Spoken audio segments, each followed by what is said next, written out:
Start. Okay. ఇప్పుడు మనం ఈరోజు నేర్చుకోబోయే ఫస్ట్ స్టాండర్డ్ ఏంటి? ఇండేస్ 2. ఇండేస్ 1 ఏం లేదు, మీకు చెప్పాను కదా!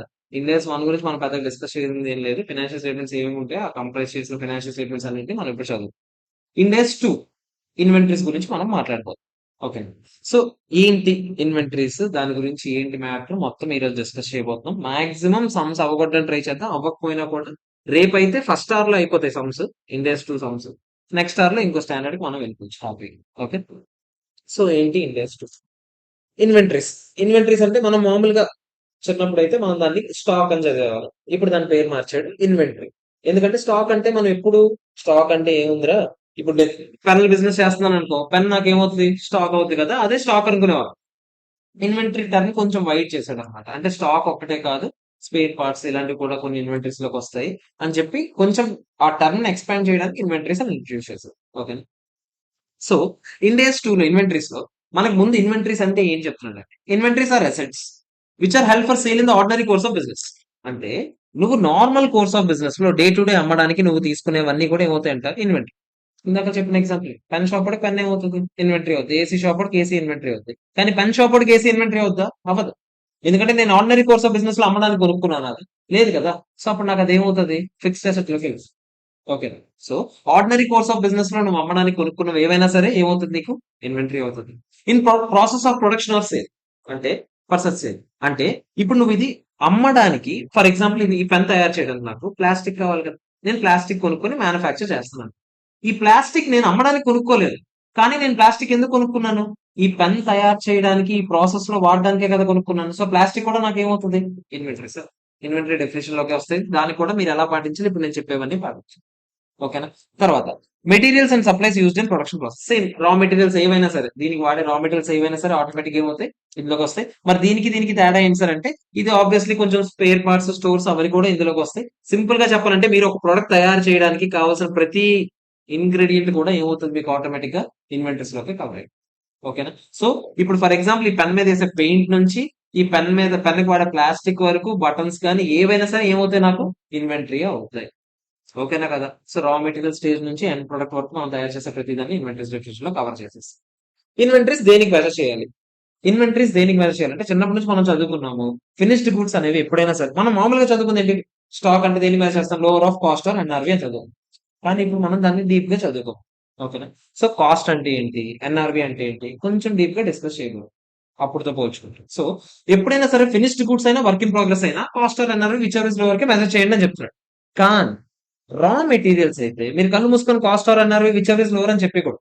రా మెటీరియల్స్ కి అయితే వాడు ఏం చెప్తున్నాడంటే, ఫస్ట్ మీరు చూడండి, ఫర్ ఎగ్జాంపుల్ నేను అంటాను ఆ ఇదేదో ప్లాస్టిక్ ఐటమ్ అనుకుందాం. ఈ ప్లాస్టిక్ ఐటమ్ తో నేను పెన్ తయారు చేస్తాను. ఓకేనా. ఇది రా మెటీరియల్, ఇది ఫినిష్డ్ గుడ్. వాడు ఏం చెప్తున్నాడంటే, ఇదైతే మీరు ఖచ్చితంగా దేనికి మేనేజ్ చేస్తారు? కాస్ట్ ఆర్ అన్నారు విచ్ ఎవర్ ఇస్ లోవర్. ఇది ఫర్ ఎగ్జాంపుల్ కాస్ట్, దీన్ని తయారు చేయడానికి నాకు కాస్ట్ 10 రూపాయలు అవుతుంది. దీని ఎన్ఆర్వి బయట మార్కెట్ లో 12 రూపీస్ ఉందనుకో, అప్పుడు నువ్వు దేనికి మెజర్ చేస్తావు? 10 రూపీస్ మెజర్ చేస్తావు. ఇప్పుడు ఇది కాస్ట్ కన్నా ఎక్కువగా అమ్ముడుపోతుందా, కాస్ట్ కన్నా తక్కువగా అమ్ముడుపోతుందా? కాస్ట్ కన్నా ఎక్కువగా అమ్ముడుపోతుంది. కాస్ట్ కన్నా ఎక్కువగా అమ్ముడుపోయేటప్పుడు కళ్ళు మూసుకొని రా మెటీరియల్స్ కాస్ట్ మెజర్ చేసిందని చెప్తుంది. అంటే ఇన్వెంటరీస్ లో ఫినిష్డ్ గూడ్స్ కనుక కాస్ట్ కన్నా ₹1 ఎక్కువ అమ్మినా, రా మెటీరియల్స్ నువ్వు ఏ ఓవర్ యాక్షన్ చేయకుండా కాస్ట్ ఎంత ఉందో దానికి మెజర్ చేస్తే చాలు. ఓకేనా. సో ఇప్పుడు నేను ఇది 2 రూపీస్ అనుకుందాం రా మెటీరియల్ కాస్ట్. ఇది నేను 10 or 12 whichever is lower అంటే మీరు ఏం చెప్పారు? 10 రూపీస్ అని చెప్పారు. దీని ఎన్ఆర్వి ఎంత? 12 రూపీస్ ఉంది. అవునా. అంటే కాస్ట్ కన్నా ఎక్కువ అమ్ముతున్నాను, తక్కువ అమ్ముతున్నాను? కాస్ట్ కన్నా ఎక్కువ అమ్ముతున్నాను. కాస్ట్ కన్నా ఎక్కువ అమ్ముతున్నారు కాబట్టి దీన్ని నేను దేనికి మెజర్ చేసుకోవాలి? కాస్ట్ ఎంత? 2 రూపీస్ కదా, 2 కి మెజర్ చేయాలి. దీని ఎన్ఆర్వి 1 రూపీ అవ్వచ్చు, అయినా కూడా నువ్వు దేనికి మెజర్ చేస్తావు? 2 రూపీస్ మెజర్ చేస్తావు. ఓకేనా. ఇదే సేమ్ ప్రాసెస్ లో ఇప్పుడు ఇది గనక cost or NRV whichever is lower లో కాస్ట్ కన్నా తక్కువ ఉంది అనుకో అన్నారు. అంటే ఇప్పుడు ఇందాక 10 రూపీస్ కదా కాస్ట్, ఈ పెన్ తాలూకు ఎన్ఆర్వి 7 రూపీస్ ఉందండి. అంటే కాస్ట్ కన్నా తక్కువ అయిపోయిందా లేదా చెప్పండి? కాస్ట్ కన్నా తక్కువ అయిపోయింది కాబట్టి అప్పుడు దీన్ని కూడా నువ్వు ఏం చేయాలి? కాస్ట్ కన్నా తక్కువే ఉండుంటే ఒకవేళ దానికి మెజర్ చేయమని చెప్తాను. ఓకేనా. సో మీరు అల్టిమేట్ ప్రొడక్ట్ ఏంటో చూడాలి. అల్టిమేట్ ప్రొడక్ట్ కనుక కాస్ట్ కన్నా ఎక్కువ అమ్ముతున్నారు అనుకోండి, అప్పుడు రా మెటీరియల్ కూడా మీరు దేనికి మెజర్ చేస్తారు? కాస్ట్ మెజర్ చేస్తే చాలు. కానీ ultimate product raw material ultimate product కనుక కాస్ట్ కన్నా తక్కువ అమ్ముతున్నారు అనుకోండి, అప్పుడు రా మెటీరియల్ మెజర్మెంట్ లో కూడా తేడా వస్తుంది.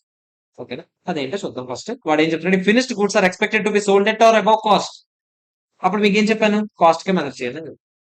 కానీ ఒకవేళ ఫినిష్డ్ గుడ్స్ కనుక కాస్ట్ కన్నా తక్కువ అమ్మితే అప్పుడు దీన్ని కూడా మీరు ఏం చేయాలి, cost or NRV whichever is lower కి మెజర్ చేసుకుంటారు రా మెటీరియల్స్ ప్రోగ్రెస్. ఓకేనా కదా చెప్పండి, అర్థమైంది. జనరల్ గా అజంప్షన్ ఏంటంటే దీనికి ఎన్ఆర్వి ఉండదు, ఎందుకంటే ప్లాస్టిక్ డైరెక్ట్ గా అమ్మే మనం బయట మార్కెట్ ఉంటుంది, రెడీ మార్కెట్. మనం ఏం చేస్తాము, దీని రీప్లేస్మెంట్ కాస్ట్ ఉంటుంది కదా. రీప్లేస్మెంట్ కాస్ట్ అంటే ఏంటి, ఈ రోజు ఇది అయిపోయింది అనుకో, నేను మళ్ళీ వెళ్ళి మార్కెట్ లో కొనుక్కోవాలి కదా, నేను వెళ్ళి సప్లైర్ దగ్గర కొనుక్కోవాలి కదా. ఆ రీప్లేస్మెంట్ కి ఎంత ఖర్చు అవుతుందో దాన్ని నెట్ రియలైజబుల్ వాల్యూ అని తీసుకుంటాం. సో కాస్ట్ ఆర్ ఎన్ఆర్వి అన్నాం ఇక్కడ, cost or replacement cost whichever is low. ఓకేనా, అర్థమైందా లేదా. సో ఇది చాలా చాలా ఇంపార్టెంట్ పాయింట్. వీడు జనరల్ గా ఇన్వెంటరీస్ లాంటివి క్వశ్చన్స్ ఆడడానికి కన్నా బిట్స్ ఆడడానికి కొంచెం ఎక్కువ స్కోప్ ఉంటుంది, ఎందుకంటే క్వశ్చన్ రూపంలో ఇంత పెద్ద ఇది ఈ చిన్న పాయింట్ క్వశ్చన్ రూపంలో పెద్ద పెట్టడానికి ఏం లేదు. సో ఇలాంటివి జనరల్ గా బిట్స్ ఆడడానికి ఎక్కువ ఛాన్స్ చూపిస్తుంది. ఓకేనా, సో ఇన్వెంటరీస్ గురించి మనం మాట్లాడతాం, మెజర్మెంట్ టెక్నిక్స్ గురించి మాట్లాడతాం.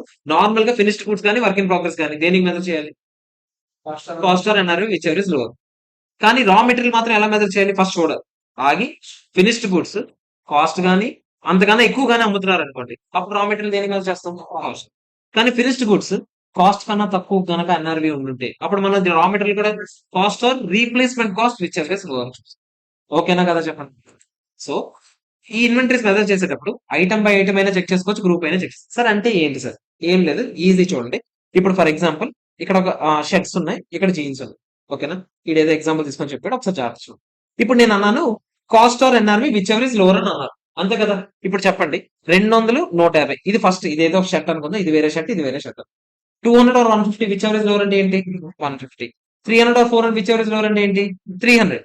500 or 550 which ever is lower అంటే 500. అప్పుడు మొత్తం కలిపి ఎంత అవుతుంది, 500 300 800 950 అవుతుంది. ఇలా మెజర్ చేసి item by item, item by item అంటే ప్రతి ఐటమ్ చెక్ చేసుకున్నాం కాస్ట్ అన్నారు. గ్రూప్ అంటే ఏంటి చెప్పండి, అల్టిమేట్ గా టోటల్ ఎంత 1000, ఇక టోటల్ ఎంత 1100. సో ఏది బెటర్, అదే ఏది లోవర్ అంటే ఏం చెప్తారు మీరు, 1000. సో 1000 అంతే తేడా, ఇంకేముంది. ఓకేనా, ఇది క్వశ్చన్స్ కూడా ఇచ్చేస్తారు డైరెక్ట్, ఇది క్వశ్చన్ ఇది. ఓకేనా, ఐటమ్ బై ఐటమ్ మెజర్ చేయండి, గ్రూప్ బేసిస్ మెజర్ చేయండి, ఇది ఒక క్వశ్చన్ అంతే. ఓకేనా, సో ఇక్కడ కూడా కావాలని చూసుకోండి. ఐటమ్ బై ఐటమ్ అంటే ఇక్కడ ఏం చెప్తాం మనం, 600 800 లో 600 700 750 900 లో 750 టోటల్ చేసుకుంటాం. ఇదైతే ఐటమ్ బై ఐటమ్. అదే గ్రూప్ అయితే 2200 or 2400 which ever is lower అంటే ఏంటి, 2002. ఓకేనా కదా చెప్పండి. So item by item group base లో చెక్ చేసుకోండి. ఓకే, ఒక్కొక్కరు ఒక్కొక్క పద్ధతి ఫాలో అవుతారు.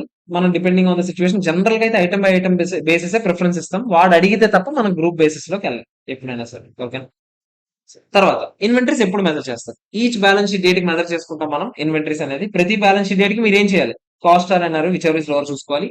కానీ ఒకసారి కొంచెం జాగ్రత్తగా ఉండాలి. ఇప్పుడు ఫర్ ఎగ్జాంపుల్ నేను 31st March 2001 ఫర్ ఎగ్జాంపుల్ అనుకోండి, 100 రూపీస్ కాస్ట్ ఉంది, ఎన్ఆర్వి 80 ఉంది. మీరు దేనికి మెజర్ చేస్తారు, 80కి మెజర్ చేస్తారు. ఇప్పుడు నెక్స్ట్ ఇయర్ ఎండింగ్ కి 90 ఉంది అనుకోండి ఎన్ఆర్వి, మీరు 90తో ఎన్ఆర్వి 90 ఉంది, కాస్ట్ ఎప్పుడు మారిపోదు, కాస్ట్ ఇప్పటికీ ఎంత ఆ 100 రూపీస్. మీరు దాంతో ఒరిజినల్ కాస్ట్ తోనే చూసుకోండి. So 100 or 90 which ever is lower అంటే ఏం చెప్తారు, 90. మళ్ళీ next year 100 or 110 which ever is lower అంటే ఎంత, 100 కదా, 100కి మెజర్ చేస్తారు. మరి ఇప్పుడు ఫస్ట్ ఇయర్ 80కి మెజర్ చేశారు కదా సార్, నెక్స్ట్ ఇయర్ మళ్ళీ 90కి మెజర్ చేయాలంటే ఇన్వెంటరీ వాల్యూ పెంచాలి కదా. అంటే మరి ఫస్ట్ టైం నువ్వు ఎన్ఆర్బి అప్పుడు 80 రూపీస్ తగ్గించడానికి నువ్వు ఏం చేసి ఉంటావు చెప్పు. ఆల్రెడీ ఇన్వెంటరీ ఏ బ్యాలెన్స్ చూపిస్తుంది, అసెట్ కదా, అంటే ఏ బ్యాలెన్స్ చూపిస్తుంది, డెబిట్ బ్యాలెన్సే కదా. ఇప్పుడు దాని వాల్యూ తగ్గించాలంటే నువ్వు ఏం చేస్తావు, సో 2 ఇన్వెంటరీ అని కొడతావు 20 రూపీస్. మరి డెబిట్ దేనికి కొట్టుంటావు, పిఎన్ఎల్ కి కొట్టుంటావు, అంతేనా కదా. పిఎన్ఎల్ కొడతారు కొంతమంది, provision for dimension in the value of inventory అనేది పెద్ద పెద్ద పదాలు వాడతారు, అల్టిమేట్ గా పిఎన్ఎల్ కి వెళ్తుంది. ఓకేనా, సో పిఎన్ఎల్ టు ఇన్వెంటరీ ఎంత వేసావు, 20 రూపీస్ వేసావు. నెక్స్ట్ ఇయర్ కదా ఏమైంది, ఆ ఇన్వెంటరీ కాస్ట్, అదే ఇన్వెంటరీ వాల్యూ 80 కాదు 90 అని తేల్చు. మరి ఇప్పుడు 10 రూపీస్ మళ్ళీ పెంచాలి కదా, పెంచాలంటే ఏం చేస్తావు, మళ్ళీ సేమ్ ఎంట్రీ రివర్స్ కొట్టేస్తావు. ఇన్వెంటరీ మళ్ళీ డెబిట్ కొడతావు 10 to పిఎన్ఎల్ 10. ఇది మహా అయితే ఇన్వెంటరీ కాస్ట్ ఎప్పుడైనా సరే పెరిగి పెరిగి పెరిగి మళ్ళీ ఎంతవరకు వెళ్ళాలి, మహా అయితే 100 మించి దాటొచ్చా, దాటకు. ఎందుకు, ఎందుకంటే ఇక్కడ చూడండి 100 110 విచ్ ఎవర్ ఇస్ లోవర్ అంటే మనం ఏమన్నాం, 100 అన్నాం, అవునా కదా. అంటే నెక్స్ట్ ఇయర్ కూడా మళ్ళీ ఎంట్రీ ఏం పడుతుంది, సేమ్ ఎంట్రీ పడుతుంది. అంటే ఇక్కడ 10 పెరిగింది, లాస్ట్ ఇయర్ 10 పెరిగింది, అల్టిమేట్ గా ఎంతకి వెళ్తుంది, 100కి వెళ్ళి అయిపోతుంది, అంతకు మించి పెరగదు. ఓకేనా కదా చెప్పండి. సో మీరు ఎప్పుడైనా సరే ఇన్వెంటరీ మెజర్ చేసుకునేటప్పుడు ప్రతి బ్యాలెన్స్ షీట్ డేట్ ఎండింగ్ కి మనం ఇలా మెజర్ చేసుకుంటూ రావాలి. కాస్ట్ అనేది ఎప్పుడు మారదు, మీరు గుర్తుపెట్టుకోండి. అంటే సార్ ఇప్పుడు అంటే జనరల్ గా కన్ఫ్యూజన్ ఎక్కడ వస్తుంది అంటే అందరూ ఏమనుకుంటారు అంటే జనరల్ గా ఒకవేళ పొరపాటు పడితే ఎక్కడ పడచ్చు అంటే, లాస్ట్ ఇయర్ నా 80కి అయింది కదా, నెక్స్ట్ ఇయర్ కాస్ట్ ఏమో 80 ఎన్ఆర్బి ఏమో 90 ఇచ్చారు కదా, so cost or NRV whichever is lower అంటే 80 కదా, సో 80కే మెజర్ చేస్తామని అనుకుంటారు. కానీ కాస్ట్ అంటే ఒరిజినల్ గా తయారు చేసినప్పుడు అయిన కాస్ట్ కాస్ట్ అంటాం. బ్యాలెన్స్ షీట్ లో చూపించింది చూసి వెంటనే ఇది కాస్ట్ అని కూడా మనం ఒరిజినల్ గా తయారు చేయడానికి ఎంత అయినా అదే కాస్ట్.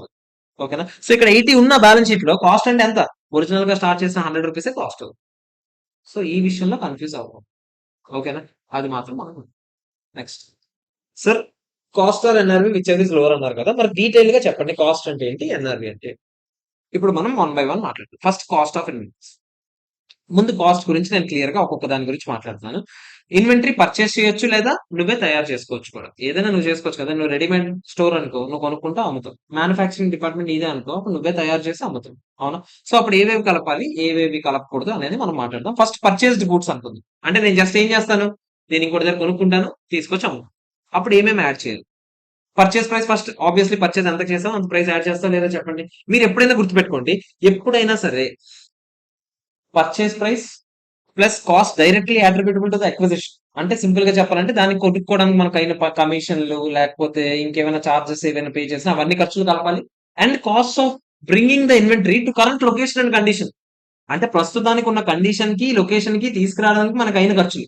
అంటే ఫ్రైట్ ఇన్వర్ట్స్, ఇన్స్టలేషన్, ఇలాంటివన్నీ ఆ మూడో దాంట్లోకి వస్తాయి. మూడు చెప్పాను నేను. ఏవేవి చెప్పాను చెప్పండి. ముందు అక్విజిషన్ కాస్ట్, తర్వాత directly attributable cost, directly attributable to that acquisition, తర్వాత cost of bringing that inventories to current location and condition. Current location తీసుకురావడానికి ఫ్రైట్ అవుతుంది, కరెంట్ కండిషన్ తీసుకురావడానికి లీగల్ చార్జెస్, ఇన్స్టలేషన్ చార్జెస్ అయితే అవన్నీ కూడా కలప. ఓకేనా? ఇంకేవి కూడా మీరు కలపకూడదు. ఓకేనా? అంటే ఫర్ ఎగ్జాంపుల్ ఇది నేను ఇక్కడ తీసుకొచ్చాక దీనికి నాకు అయ్యే స్టోరేజ్ కాస్ట్లు ఇలాంటివన్నీ కలపచ్చా? కలపకూడదు. ఏవేవి కలపకూడదు ఇప్పుడు నేను చెప్తాను. ఇప్పుడు క్లియర్ గా డీటెయిల్ గా డిస్కస్ చేస్తాను. మనం అవి కూడా డిస్కస్ చేసి చెప్తాను. ట్రేడ్ డిస్కౌంట్ అంటే ఏంటో చెప్పండి. స్టార్టింగ్ కొనుక్కునేటప్పుడే ఇచ్చిన డిస్కౌంట్. అవునా? దాన్నే trade discount. Trade discount minus చేయొచ్చా లేదా? చేయొచ్చు. ట్రేడ్ డిస్కౌంట్ మైనస్ చేయొచ్చు. కానీ క్యాష్ డిస్కౌంట్ అయితే మైనస్ చేస్తారా? చేయదు. క్యాష్ డిస్కౌంట్ దేనికి ఇస్తారు చెప్పండి? ప్రాంప్ట్ పేమెంట్ కి ఇస్తారు. అంటే ఏంటి? సింపుల్ గా చెప్పాలంటే టైం కి పే చేస్తే లేకపోతే ముందుగా ఎర్లీగా పే చేసినందుకు ఇచ్చే డిస్కౌంట్. అవి ముందుగా మనం ఏమైనా మాట్లాడుకున్న డిస్కౌంట్ కాదు. సో క్యాష్ డిస్కౌంట్ మనం ఎక్స్పెక్ట్ చేయొచ్చా? చేయకూడదు. ట్రేడ్ డిస్కౌంట్ మాత్రం ఎక్స్పెక్ట్ చేయాలి. ఇంపోర్ట్ డ్యూటీస్ ఇవన్నీ కలపాలా లేదా చెప్పండి? కలపాలి. కానీ ఒకవేళ ఐటీసీ తీసుకోగలిగేవైతే కలపకూడదు. ఎందుకు? ఐటీసీ తీసుకుంటావు కదా. నాన్ రీఫండబుల్ డ్యూటీస్ అయితే కలుపుతావు. రీఫండబుల్ డ్యూటీస్ అయితే ఎలాగో ఐటీసీ వస్తుంది కాబట్టి అప్పుడు నీకు జిఎస్టీ అకౌంటింగ్ అని ఒక టాపిక్ ఉంటుంది మీకు యాక్చువల్ గా. ఇప్పుడు ఏదైనా పర్చేస్ చేసాను అనుకుందాం. ఇన్వెంటరీ 10 రూపాయలు కొన్నాను, 2 రూపాయలు జిఎస్టీ కట్టాను. ఎంట్రీ ఏంటో చెప్పండి. ఎంట్రీ అండి పర్చేసెస్ అకౌంట్. ఎంత పడుతుంది పర్చేస్ కి? 10 రూపాయలు పడుతుంది. ఇన్పుట్ జిఎస్టీ ఎంత? 2 రూపీస్ టు క్యాష్. సో ఇది ఎప్పుడు ఇన్వెంటరీ కాస్ట్ కి పంపించకూడదు మనం. ఓకేనా? ఇది ఎప్పుడు ఇన్పుట్ జిఎస్టీ అనే ఇయ్యాలి. ఫర్ ఎగ్జాంపుల్ ఇది బ్లాక్ క్రెడిట్ అనుకుందాం.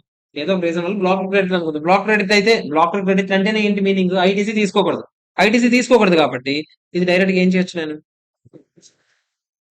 ఓకేనా? సో సింపుల్ గా చెప్పాలంటే అది రీఫండబుల్ డ్యూటీయా? అదే నీకు ఐటీసీ వస్తుందా రాదా చూసుకోరా. ఐటీసీ వస్తుందా? యాడ్ చేయి. ఐటీసీ రాదా? యాడ్ చేసి. ఓకేనా కదా చెప్పండి. ఓకే. సో డ్యూటీస్ కి మీరు అది చూసుకోవాలి. Next transportation freight charges. Inward అయితే యాడ్ చేస్తావా, అవుట్వర్డ్ అయితే యాడ్ చేస్తావా? ఇన్వర్డ్ యాడ్ చేస్తావు. అవుట్వర్డ్ యాడ్ చేస్తావా? చెయ్యు. నువ్వు అమ్మడానికి అయ్యే ఖర్చులన్నీ సెల్లింగ్ అండ్ డిస్ట్రిబ్యూషన్ కాస్ట్ అవుతాయి. అవి దీంట్లో కలపచ్చా? కలప. ఓకేనా కదా? అదర్ హ్యాండ్లింగ్ కాస్ట్, దానికి ఏమైనా హ్యాండిల్ చేయడానికి మనకి అయ్యే ఖర్చులన్నీ కలుపుకుంటాం మనం.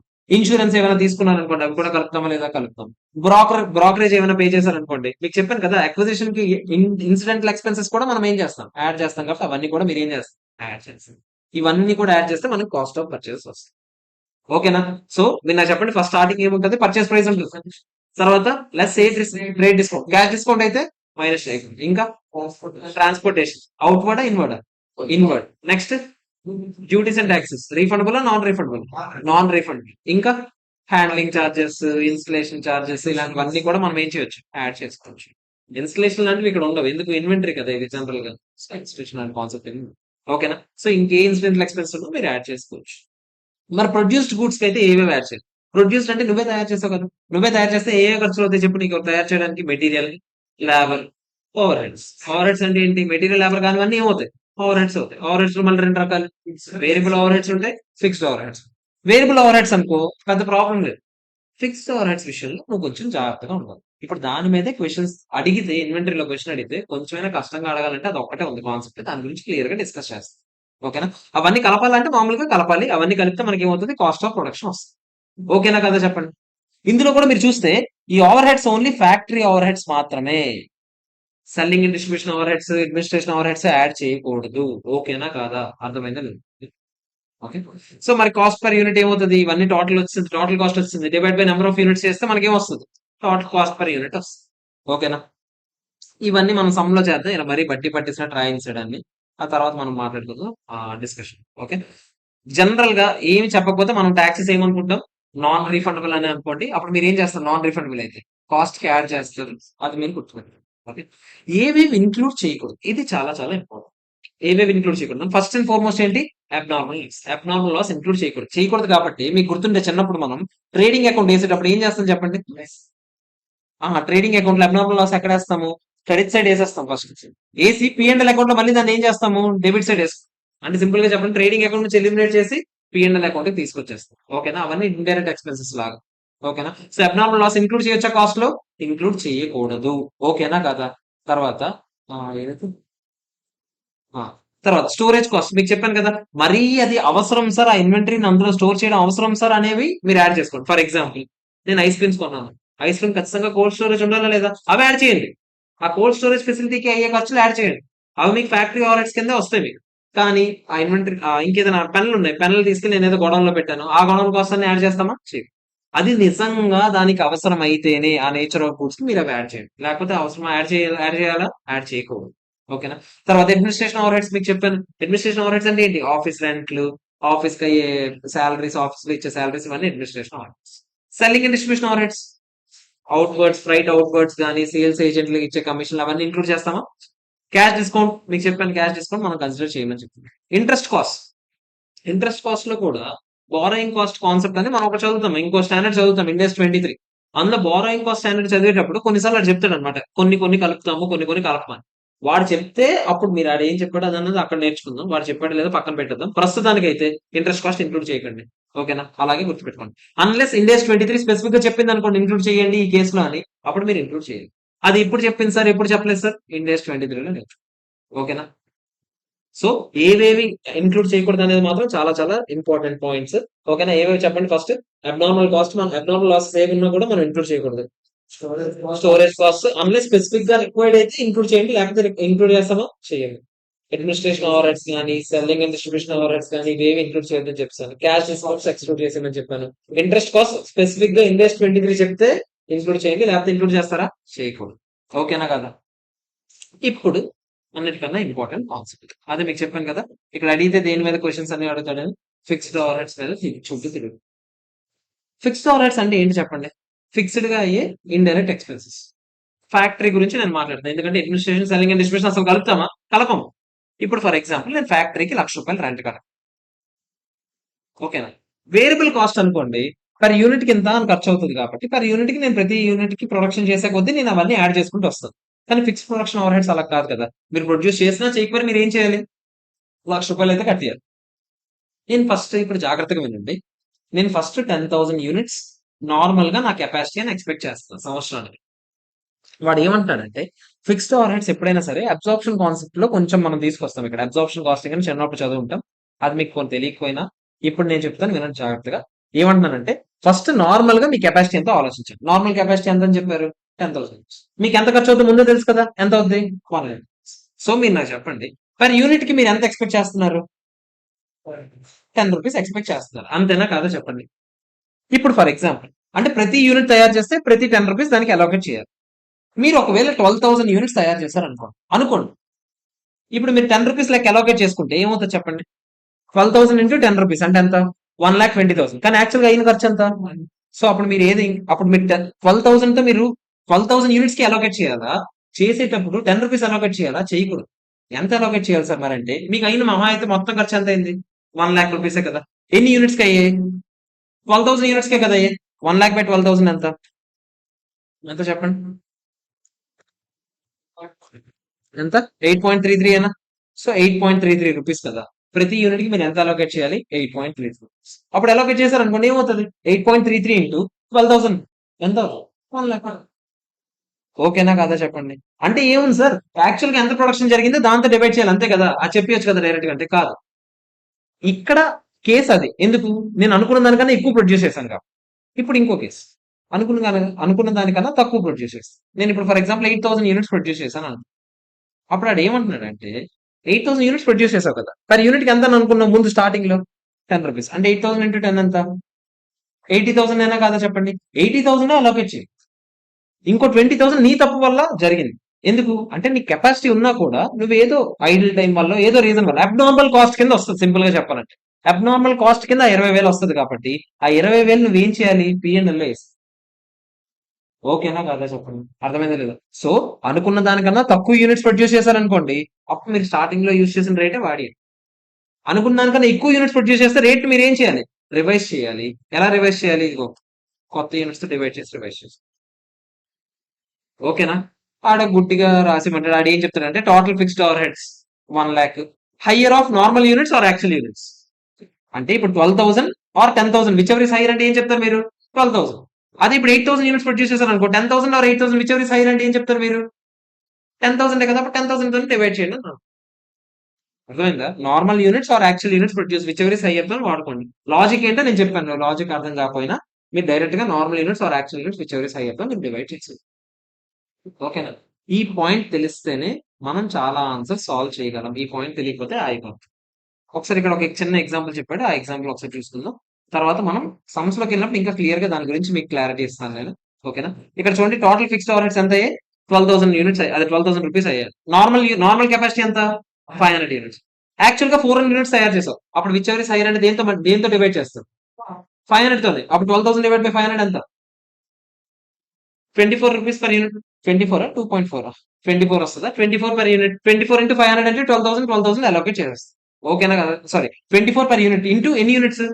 400 యూనిట్సే కదా నువ్వు తయారు చేస్తాం. 24 ఇంటూ 400 ఎంత? 9,600. అప్పుడు నీకు యాక్చువల్ గా ఖర్చు అయింది ఎంత? 12,000 అయింది. కానీ నువ్వు ఎంత అలొకేట్ చేసావు? 9,600 అలొకేట్ చేసావు. మిగతాదంతా ఏం చేయాలని చెప్పాను? P&L లో వేసావు. ఓకేనా కాదా చెప్పండి? నెక్స్ట్ ఇంకో కేసు చూద్దాం. 600 యూనిట్స్ తయారు చేస్తే మీకు ఏం చెప్పాను? దేంతో ఏ రేట్ తో వాడాలి మీకు? 500 or 600 whichever is higher అంటే ఎంత? 600. అప్పుడు 12,000 డివైడ్ బై 600 ఎంత? 20 rupees per unit. 20 into 600 units ఎంత వస్తుంది? 12,000 వస్తుంది. 12,000 అలొకేట్ చేయాలి. P&L కి ఏమైనా వేస్తారు అప్పుడు? ఇంకేం లేదు వేయడానికి. ఓకేనా కాదా చెప్పండి? అండర్ అబ్జార్ప్షన్ మాత్రం మీరు P&L కి వేయాలి. ఓవర్ అబ్జార్ప్షన్ వేయకూడదు. ఓకేనా కాదా? తర్వాత ఇంకొన్ని చిన్న చిన్న పాయింట్స్ ఉన్నాయి. ఆ పాయింట్స్ మాట్లాడుకున్న తర్వాత మనం క్వశ్చన్స్ లోకి వెళ్దాం. క్వశ్చన్ లోనే ఇన్ డీప్ గా డిస్కస్ చేయాలి.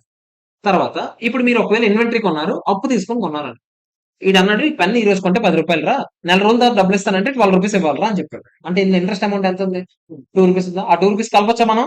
కలపకూడదు. మీకు ఇందాకలే చెప్పాను, బారోయింగ్ కాస్ట్ చెప్తే తప్ప మీరు కలపకూడదురా అని చెప్పాను. మరి అప్పుడు ఆ 2 రూపీస్ కలపచ్చా మనం? ఎగ్జామ్ లో మీకు డైరెక్ట్ గా ఆడే చెప్తాడు అనుకోండి ఫైనాన్స్ కాస్ట్ ఎంత అని, మీరు ఏం చేస్తారు? అది డైరెక్ట్ గా తీసేస్తారు. ఎగ్జామ్ లో అలా చెప్పలేదు అనుకోండి, మీకు ప్రెసెంట్ వాల్యూ ఫ్యాక్టర్ కట్టుకోవాలి మీరు. అంటే మీరు SFM లో నేర్చుకుంటారు. అంటే 1 మంత్ తర్వాత ఎంత కడుతున్నాం అంటే ఈ రోజుకి ఎంత కడుతున్నట్టు అని ఆలోచించుకొని మనం అవన్నీ తర్వాత మాట్లాడతాం SFM లో ఎలాగో. సో ఆ ప్రెసెంట్ వాల్యూ క్యాలిక్యులేట్ చేసుకొని ఇంట్రెస్ట్ అమౌంట్ ఎంత ఉందో మీరు సెపరేట్ చేసుకోవాలి. ఓకేనా? సో దాన్ని బట్టి మీరు ఇంట్రెస్ట్ అమౌంట్ సెపరేట్ చేసి, ఇంట్రెస్ట్ కలపచ్చా? కలపకూడదు. అన్లెస్ ఇండెక్స్ 23 చెప్తే తప్ప కలపొద్దని చెప్పాను. ఓకేనా? So finance cost inventories cost లో కలుపుతామా కలపమా? కలపము. ఓకే. తర్వాత జాయింట్ ప్రొడక్షన్ చేస్తే, అంటే ఇప్పుడు ఫర్ ఎగ్జాంపుల్ నేను మిల్క్ తీసుకొచ్చాను ఫార్మర్స్ దగ్గర నుంచి. నేను ఏం చేస్తాను? పాలు పెరుగు రెండు కలిపే కదా ప్రొడ్యూస్ చేస్తాను. ఇప్పుడు పాలు పెరుగు, పెరుగు పాలు రెండు బై ప్రొడక్ట్స్ అవ్వవు, జాయింట్ ప్రొడక్ట్స్ అవుతాయి. కానీ ఇప్పుడు పెరుగు తయారు చేసేటప్పుడు నాకు ఫ్యాట్ వస్తుంది. ఓకేనా? ఆ ఫ్యాట్ ఏమవుతుంది? By product. ఓకేనా? సో నేను ఇంటెన్షనల్ గా తయారు చేసేది జాయింట్ ప్రొడక్ట్ అవుతుంది. నాకు ఉద్దేశం లేదు ఫ్యాట్ తయారు చేద్దాం. ఆటోమేటిక్ గా తయారు చేసేటప్పుడు ఎక్స్ట్రాక్ట్ రూపంలో ఏది వచ్చింది? ఫ్యాట్ వచ్చింది. అది కూడా మార్కెట్ ఉంటుంది దానికి కూడా. అవునా కదా చెప్పండి? సో దాన్ని ఏమంటాం మనం? By products. ఓకేనా? సో మీకు ఇలా జాయింట్ ప్రొడక్ట్స్ ఇచ్చేటప్పుడు అప్పుడు మీరు కాస్ట్ ని ఎలా అలోకేట్ చేయాలంటే మీకు అయిన మొత్తం ఖర్చు టోటల్ చేసేయండి. అందు నుంచి బై ప్రొడక్ట్స్ కి మీ బై ప్రొడక్ట్స్ అమ్మడం వల్ల ఏదైనా డబ్బులు మిగిలి అనుకోండి, అది మైనస్ చేసేయండి. అలాగే మీ స్క్రాప్ ఏదైనా అమ్మారనుకోండి, దానివల్ల డబ్బులు వస్తే అది కూడా మైనస్ చేసేయండి. నెట్ గా ఎంత మిగిలిందో అది దేనికి అలోకేట్ చేయాలి? ఈ జాయింట్ ప్రొడక్ట్స్ రెండింటికి అలోకేట్ చేయాలి. ఎలా అలోకేట్ చేయాలి? ఏ రేషియోలో అలోకేట్ చేయాలి? సమ్స్ చేసినప్పుడు అది కూడా డిస్కషన్. ఓకే. తర్వాత ఇన్వెంటరీస్ ని జనరల్ గా దేనికి మెజర్ చేస్తారు? రకరకాల మెథడ్స్ ఉన్నాయి. మనం జనరల్ గా అయితే ఇప్పుడు చూడండి, మనం ఇప్పుడు మెయిన్ ఉపయోగించే మెథడ్స్ గురించి నేను ఇప్పుడు మాట్లాడబోతున్నాను. ఒకవేళ అవి నాట్ ఇంటర్చేంజబుల్ ఇన్వెంటరీస్ అనుకోండి. సింపుల్ గా చెప్పాలంటే నాది గోల్డ్ షాప్, డైమండ్ షాప్ అనుకుందాను. ఓకేనా? లేదా నా స్నీకర్ స్టోర్, స్నీకర్స్ ఈ రోజుల్లో స్నీకర్స్ ఎక్కువ ఫేమస్ అవుతున్నాయి కదా. లేదా ఫర్ ఎగ్జాంపుల్ నా డైమండ్ మార్కెట్ అనుకుంది. ఓకేనా? ఒక్కొక్క డైమండ్ రకరకాల సైజెస్ లో ఉంటాయి నా దగ్గర. ఓకేనా? నా దగ్గర ఏం గొప్పగా అదే సైజ్ డైమండ్ ఉండవు. ఒక్కొక్క డైమండ్ ఒక్కొక్క వర్త్ ఉంటుంది. దాన్ని బట్టి దాని హిస్టరీ బట్టి దాని వర్త్ బట్టి నేను ఎంత కొంత వర్త్. అలాంటప్పుడు నువ్వు అన్ని కలిపి కాస్టర్ అన్నారు విచ్ లోర్ ఎలాంటి మెథడ్స్ వాడచ్చా? వాడకూడదు. ఫిఫో లిఫో లాంటి వాడతావా? వాడకూడదు. ఆడు దానికి ఏం చెప్తున్నాడు, ప్రతి డైమండ్ ఇండివిజువల్ గా చూసుకో, నీకు ఎంత ఖర్చు అయిందో చూసుకో, దానికి మెథడ్స్. ఆఫ్ కోర్స్ దానికి ఎన్ఆర్బి చూసుకుంటావు, ఎన్ఆర్బి దానికన్నా తక్కువ ఉంది అనుకో, నువ్వు ఏం చేస్తావు, ఎన్ఆర్బికి మెథడ్స్ చేస్తావు. సో సింపుల్ గా చెప్పాలంటే అవి నాట్ ఇంటర్చేంజబుల్. అంటే దీని బదులు ఇది వాడద్దాం, దీని బదులు ఇది వాడద్దాం అనే కాదు. అవన్నీ స్పెసిఫిక్ ఇన్వెంటరీస్, దానికి ఒక నేచర్ ఉంది, దానికి ఒక స్పెషాలిటీ ఉంది. అలాంటప్పుడు మీరు దేనికి మెజర్ చేయాలి? ఇండివిజువల్ గా ప్రతి ఇన్వెంటరీ దేనికి ఎంత కొనుక్కున్నావో దానికే మెజర్ చేస్తాం. ఓకేనా? అలా కాదు సార్, నా వేరే ఉన్న పెన్నులు సార్, పెన్నులన్నీ ఒకటి పడి ఉంటాయి సార్. అప్పుడు మీరు ఏం చేయొచ్చు, మీకు రెండు మెథడ్స్ ఉన్నాయి, ఫిఫో మెథడ్ లేదా వెయిటెడ్ యావరేజ్. ఈ రెండిట్లో ఏదైనా వాడుకోవచ్చు. ఫిఫో అంటే ఏంటి? ఫస్ట్ ఇన్ ఫస్ట్ అవుట్ అంటే ఏంటి? వచ్చిన స్టార్టింగ్ లో అమ్ముకున్నవన్నీ మీరు అమ్మేసినట్టుగా ట్రీట్ చేస్తారు. లాస్ట్ కి మిగిలిపోయినవి ఏవైతే ఉన్నాయో అవే ఇన్వెంటరీలో ఉన్నాయా. వెయిటెడ్ యావరేజ్ మెథడ్ ఎలా చేస్తామో దాని గురించి కూడా నేను సమ్ చేసినప్పుడు క్లియర్ గా డిస్కస్ చేస్తాను. ఓకేనా? సో జనరల్లీ యాక్సెప్టెడ్ మెథడ్స్ అయితే ఫిఫో, వెయిటెడ్ యావరేజ్. ఓకే. అలా కాకుండా కొన్ని నాన్ హిస్టారికల్ మెథడ్స్ ఉంటాయి, వాటి గురించి కూడా నేను సమ్ చేసేటప్పుడు క్లియర్ గా ఎక్స్ప్లెయిన్ చేస్తాను. ఆ మెథడ్స్ ఏంటి ఏంటి దేని గురించి ఏంటి. ఓకేనా? ఇంకా లాస్ట్ అండ్ ఫైనల్ ఎన్ఆర్వి అంటే ఏంటి? కాస్ట్ అంటే ఏంటని మీకు ఇప్పటివరకు డిస్కస్ చేసాం. ఎన్ఆర్వి అంటే ఏంటి? Net realisable value. అంటే ఏముంది సార్, మార్కెట్ లో అమ్మే వాల్యూ అంటే కాదు. మీరు సింపుల్ గా అలా చెప్పకూడదు. ఎస్టిమేటెడ్ సెల్లింగ్ ప్రైస్ అంటే ఇదేంటి? మార్కెట్ లో అమ్మే వాల్యూ. ఓకే, దాని నుంచి రెండు తీసేయాలి. ఏంటంటే చూడండి, ఎస్టిమేటెడ్ కంప్లీషన్ కాస్ట్. ఇప్పుడు ఫర్ ఎగ్జాంపుల్ దీన్ని లాస్ట్ స్టేజ్ లో లేదు, ఇది కొంచెం ఇంకా కొంచెం దీని మీద ఏదో ఖర్చు పెట్టాలి. దీనికి నిప్ ఒకటి పెట్టలేదురా, ఈ నిప్ పెట్టాక అమ్మాలిరా, మరి దానికి అయ్యే ఖర్చు ఉంటుంది. నా ఎన్ఆర్వి నాకు బయట మార్కెట్ లో ఉన్న వాల్యూ ఏంటి? నిప్పు పెట్టాక ఉన్న వాల్యూ. అవునా కదా చెప్పండి. నువ్వు ఇప్పుడు వర్క్ ఇన్ ప్రోగ్రెస్ మెజర్ చేయాలంటే మరి నువ్వు ఇప్పుడు ఏం చేయాలి? దీనికి అయ్యే ఎస్టిమేటెడ్ కాస్ట్ ఆఫ్ కంప్లీషన్ దాని నుంచి మైనస్ చేసేది. ఓకేనా కదా? అంటే బయట మార్కెట్ లో ఎంత వాల్యూకి అయితే అమ్ముతావో దాని నుంచి ఇంకా అవ్వబోయే ఖర్చు మైనస్ చేసేరా. సో అందులో ఎస్టిమేటెడ్ కంప్లీషన్ కాస్ట్ మైనస్ చేసి, దాంతో పాటుగా ఎస్టిమేటెడ్ సెల్లింగ్ ఎక్స్పెన్సెస్ ఏమైనా అయితే, అంటే ఇది అమ్మడానికి ఏమైనా ఖర్చులు పెట్టాలనుకో, మార్కెట్ తీసుకెళ్ళడానికి అయ్యే ఖర్చులు, సెల్లింగ్ ఏజెంట్స్ కి ఇవ్వాల్సిన ఖర్చులు, కమిషన్లు ఇలాంటివి ఏమైనా ఉన్నాయనుకో, అవి కూడా మైనస్ చేశాక సింపుల్ గా చెప్పండి, నెట్ గా నీ చేతిలో మిగలబోయే డబ్బులు ఎంత? ఈ రోజు నేను తీసుకెళ్లి ఇది అమ్మాలంటే దీనికి కొంచెం ఖర్చు పెట్టాలా, కంప్లీట్ చేయడానికి అయ్యే ఖర్చు, సెల్ చేయాలంటే అవ్వాల్సిన ఖర్చు, ఈ రెండు ఖర్చులు పెట్టాక కదా అమ్ముతావు. అవునా కదా చెప్పండి. సో అమ్మిన వాల్యూ నుంచి ఈ రెండు ఖర్చులు తీసేసి మిగిలిన దాన్ని ఏమంటాం మనం? Net realisable value. ఓకేనా? సో ఇలా నెట్ రియలైజబుల్ వాల్యూని మనం మెజర్ చేసుకోవాలి. ఓకే, ఇది net realisable value concept. So ఇప్పుడు వరకు మనం డిస్కస్ చేసింది ఏంటి అనేది ఒకసారి మనం రివైజ్ చేసుకొని సమ్స్ లోకి వెళ్ళి మనం ఇన్ డీటెయిల్ గా ఒక్కొక్కటి మనం నేర్చుకుంటాం. సో మనం మాట్లాడుతుంది ఇండెక్స్ 2. దేని గురించి మాట్లాడుతుంది ఇండెక్స్ 2 అంటే ఇన్వెంటరీస్. జనరల్ గా ఇన్వెంటరీస్ అంటే దేనికి వాడేవి ఇన్వెంటరీస్ అని చెప్పాను. ఇన్వెంటరీస్ ఆర్ ఆల్సో అసెట్స్, అవి కూడా అసెట్స్, కరెంట్ అసెట్స్ అవి అంతే. ఓకేనా? సో కరెంట్ అసెట్స్ అని ఎందుకన్నాం? అదే ఇన్వెంటరీస్ అంటే ఏంటని చెప్పాను మీకు. Day to day ordinary sale కోసం మీరు కొన్నవి ఏమైనా ఏమవుతాయి? ఇన్వెంటరీస్ అవుతాయి. లేదా ప్రొడక్షన్ ప్రాసెస్ లో వాడేవి కానీ, ప్రొడక్షన్ లో కన్జ్యూమ్ అయిపోయేవి ఏమైనా ఉన్నా కూడా ఇవన్నీ కూడా ఏమవుతాయి మీకు? ఇన్వెంటరీస్ డెఫినేషన్ లోకి వస్తాయి అని చెప్పి. తర్వాత ఇన్వెంటరీస్ జనరల్ గా మీకు ఎలా మెజర్ చేస్తారని చెప్పాను. Cost or NRV, finished goods అయినా వర్క్ ఇన్ ప్రోగ్రెస్ అయినా cost or NRV whichever is lower measure చేసేది. ఇప్పుడే చెప్పాను నాకు ఎన్ఆర్వి అంటే ఏంటి? Estimated selling price minus estimated completion cost minus estimated selling expenses కూడా తీసేస్తే వచ్చేది అన్నారు. మరి కాస్ట్ అంటే ఏంటి? ఏమేమి కలపాలి చెప్పండి కాస్ట్? ప్రొడ్యూస్ చేసావా లేకపోతే పర్చేస్ చేసావా? పర్చేస్ చేసేవి చెప్పాను ఫస్ట్. పర్చేస్ చేసే ఖర్చు, ట్రేడ్ డిస్కౌంట్ మైనస్ చేసేయండి. నాన్ రీఫండబుల్ ట్యాక్సెస్ అయితే యాడ్ చేయండి. ఫ్రైట్ లాంటివి ఇన్వర్ట్స్ ఏమైనా ఉంటే యాడ్ చేయండి అని చెప్పాను. ఇన్సూరెన్స్ లాంటి ఇన్సిడెంటల్ ఎక్స్పెన్సెస్, బయింగ్ ఏజెంట్స్ కి ఇచ్చే ఖర్చులు ఇవన్నీ యాడ్ చేయండి అని చెప్పాను. ఏమేమి ఇంక్లూడ్ చేయకూడదు చెప్పండి? Storage cost, cash discount exclude చేసేయండి, అబ్నార్మల్ లాసెస్ ఎక్స్క్లూడ్ చేసేయండి. తర్వాత అడ్మినిస్ట్రేషన్ ఖర్చులు తీసేయండి, స్టోరేజ్ ఖర్చులు తీసేయండి, అన్లెస్ ఇట్ ఈస్ ఎసెన్షియల్ అయితే ఉంచండి. ఇంట్రెస్ట్ ఖర్చులు తీసేయండి, ఇండెక్స్ 23 చెప్తే ఉంచండి, సెల్లింగ్ ఎక్స్పెన్సెస్ తీసేయండి. ఓకే, ఇవన్నీ తీసేయండి అని చెప్పి. మరి ప్రొడ్యూస్ చేసిన గూడ్స్ కి అయితే ఏవేవి యాడ్ చేస్తారు కాస్ట్ లో? అదే మ్యానుఫాక్చరింగ్ కాస్ట్ అంటే మెటీరియల్, లేబర్, ఓవర్ హెడ్స్ లో ఏ overheads? Factory overheads మాత్రం. ఫ్యాక్టరీలో మళ్ళీ రెండు ఉంటాయి, వేరియబుల్, ఫిక్స్డ్. వేరియబుల్ అయితే డైరెక్ట్ గా యాడ్ చేసుకుంటారు, ఫిక్స్డ్ అయితే కొంచెం జాగ్రత్తగా ఉండాలని చెప్పాను. ఫిక్స్డ్ ఓవర్ హెడ్స్ ఎప్పుడైనా ఎలా, fixed over head per unit కి ఎలా అబ్జర్వ్ చేయాలని చెప్పాను. Total fixed over heads divided by normal capacity ఎంత చూస్తారు, ఆర్ యాక్చువల్ జరిగిన production which ever is hire తో చూస్తారు. ఓకేనా కదా? అండర్ రికవరీ జరిగితే మీరు ఏం చేయాలి? అండర్ రికవరీని P&L పంపించాలి. ఓవర్ రికవరీ కాన్సెప్ట్ వస్తుందా? రాదు, ఎందుకంటే హైయర్ ఆఫ్ అని వాడుతున్నాం కాబట్టి ఓవర్ రికవరీ జరిగే కాన్సెప్ట్ రాదు. ఇంకేమైనా మనం రా మెటీరియల్స్ ఎలా మెజర్ చేయాలి చెప్పండి? ఫినిష్డ్ గుడ్స్ కనుక కాస్ట్ కన్నా ఒక్క రూపాయి కన్నా సరే ఎక్కువ అమ్ముతా అని అనిపిస్తే కాస్ట్ కి మెజర్ చేయండి. లేదు ఇది కాస్ట్ కన్నా తక్కువ అమ్ముదాం అని అనిపిస్తే cost or replacement cost whichever is lower. Inventories item by item basis అయినా గ్రూప్ బేసిస్ అయినా మీరు మెజర్ చేసుకోవచ్చు అని చెప్పాను. మీకు డిఫరెన్స్ ఏంటనేది కూడా మనం చూస్తాం. తర్వాత ఇన్వెంటరీస్ జనరల్ గా మెథడ్స్ ఏంట్రా అంటే మీకు చెప్పాను. ఇన్వెంటరీస్ కి జనరల్ గా ఏ మెథడ్స్ మనం యూజ్ చేస్తామని చెప్పాను. హిస్టారికల్ మెథడ్స్ జనరల్ గా రెండు ఉన్నాయి. ఏంటంటే ఫిఫో వెయిటెడ్ యావరేజ్. ఈ రెండిట్లో ఏదైనా వాడుకోండి. లేదా మీకు ఇంకో రెండు మెథడ్స్ తర్వాత చెప్తానని చెప్పాను. తర్వాత ఒకవేళ నాట్ ఇంటర్చేంజబుల్ గూడ్స్ అనుకోండి, స్పెసిఫిక్ గా వాటి కోసమే అదే దానికి ఒక స్పెసిఫిక్ వాల్యూ ఉంటే మీరు ఏం చేయాలి, ఏ వాల్యూకి తగినట్టుగా వాటికి క్లియర్ గా యాడ్ చేసుకుంటూ దాని కాస్ట్ ని డిటర్మైన్ చేయాలి. ఓకేనా? అంతే. మనం ఇవే డిస్కస్ చేస్తాం ఇన్వెంటరీస్ థియరీ టాపిక్ లో. ఓకే, ఇప్పుడు మనం క్వశ్చన్స్ లోకి వెళ్ళి వన్ బై వన్ నీట్ గా ఇన్ డీటెయిల్ గా మనం ఇప్పుడు ఎలా చేస్తాం చూడండి. మీరు చదివేటప్పుడు కూడా అలా చదువుకోండి. ఎఫ్ఆర్ లో మీకు థియరీకి మార్కులు ఏమి అంటే థియరీ ఇంత నీట్ గా రాయాలి, ఇలా రాయాలి కదా, అలా రాసేటి వర్డింగ్స్ అలాంటివి ఉండవు. మీరు అది కన్వే అయినట్టుగా, మీరు అది కన్వే చేసేటట్టుగా ఇన్ఫర్మేషన్ మీరు ఎలాగైనా రాసుకోండి. ఇప్పుడు ఆ ఫిక్స్డ్ ఆరెంజ్ పాయింట్ ఉంది, దాన్ని కొంచెం కన్వే చేసినట్టుగా ఎలా రాసుకున్నా కూడా మార్కులు వచ్చేస్తాయి. అల్టిమేట్ గా ఆన్సర్ ఉండాలని. ఓకేనా? సో థియరీ గురించి మీరు ఎక్కువ టెన్షన్ తీసుకోకండి. ఎఫ్ఆర్ కి అయితే మీకు ఎప్పుడైనా సరే చెప్తున్నాను కదా, థియరీ మీద అంత కాన్సన్ట్రేట్ చేయకండి. ఇప్పుడు నేను ఇప్పుడు చూపించబోయే ఇప్పుడు మనం క్వశ్చన్స్ చేస్తాం కదా. హలో, ఇప్పుడు మనం క్వశ్చన్స్ చేసేటప్పుడు ఫర్ ఎగ్జాంపుల్ ఇక్కడ చూడండి, ఇక్కడ ఎంత థియరీ ఉంది సార్, ఈ థియరీ అని చదవాలంటే అవసరం లేదు. ఆ థియరీని మీరు ఓన్ నోట్స్ లో రాసుకోవచ్చు. మీరు ఓన్ గా ఎంతవరకు రాయగలరో అంత రాయండి. ఎవడు అది చూడటం కన్క్లూజన్ ఏంటని చూస్తాడు, అది మాత్రం కరెక్ట్ గా ఇవ్వాలి. ఓకే, సో ఇప్పుడు మనం క్వశ్చన్స్ లోకి వెళ్దాం. మొత్తం 17 ఇల్లస్ట్రేషన్స్ ఉన్నాయి. ఫస్ట్ ఆ ఇల్లస్ట్రేషన్స్ చేసేద్దాం, అదైతే క్లియర్ గా అయిపోద్ది ఈజీగా. సమ్స్ ఇంకా 11 అయింది ఉన్నట్టున్నాయి. అయిపోతే అయిపోయింది, లేకపోతే రేపు చూస్తున్నాం. ఓకే,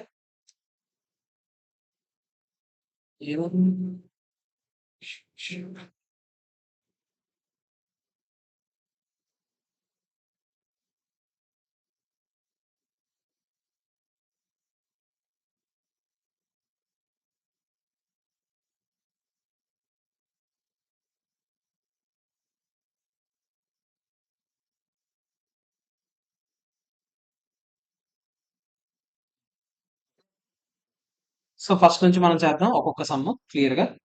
ఫస్ట్ ఏంటో చూడండి, యాజ్ పర్ ఇండియస్ 2.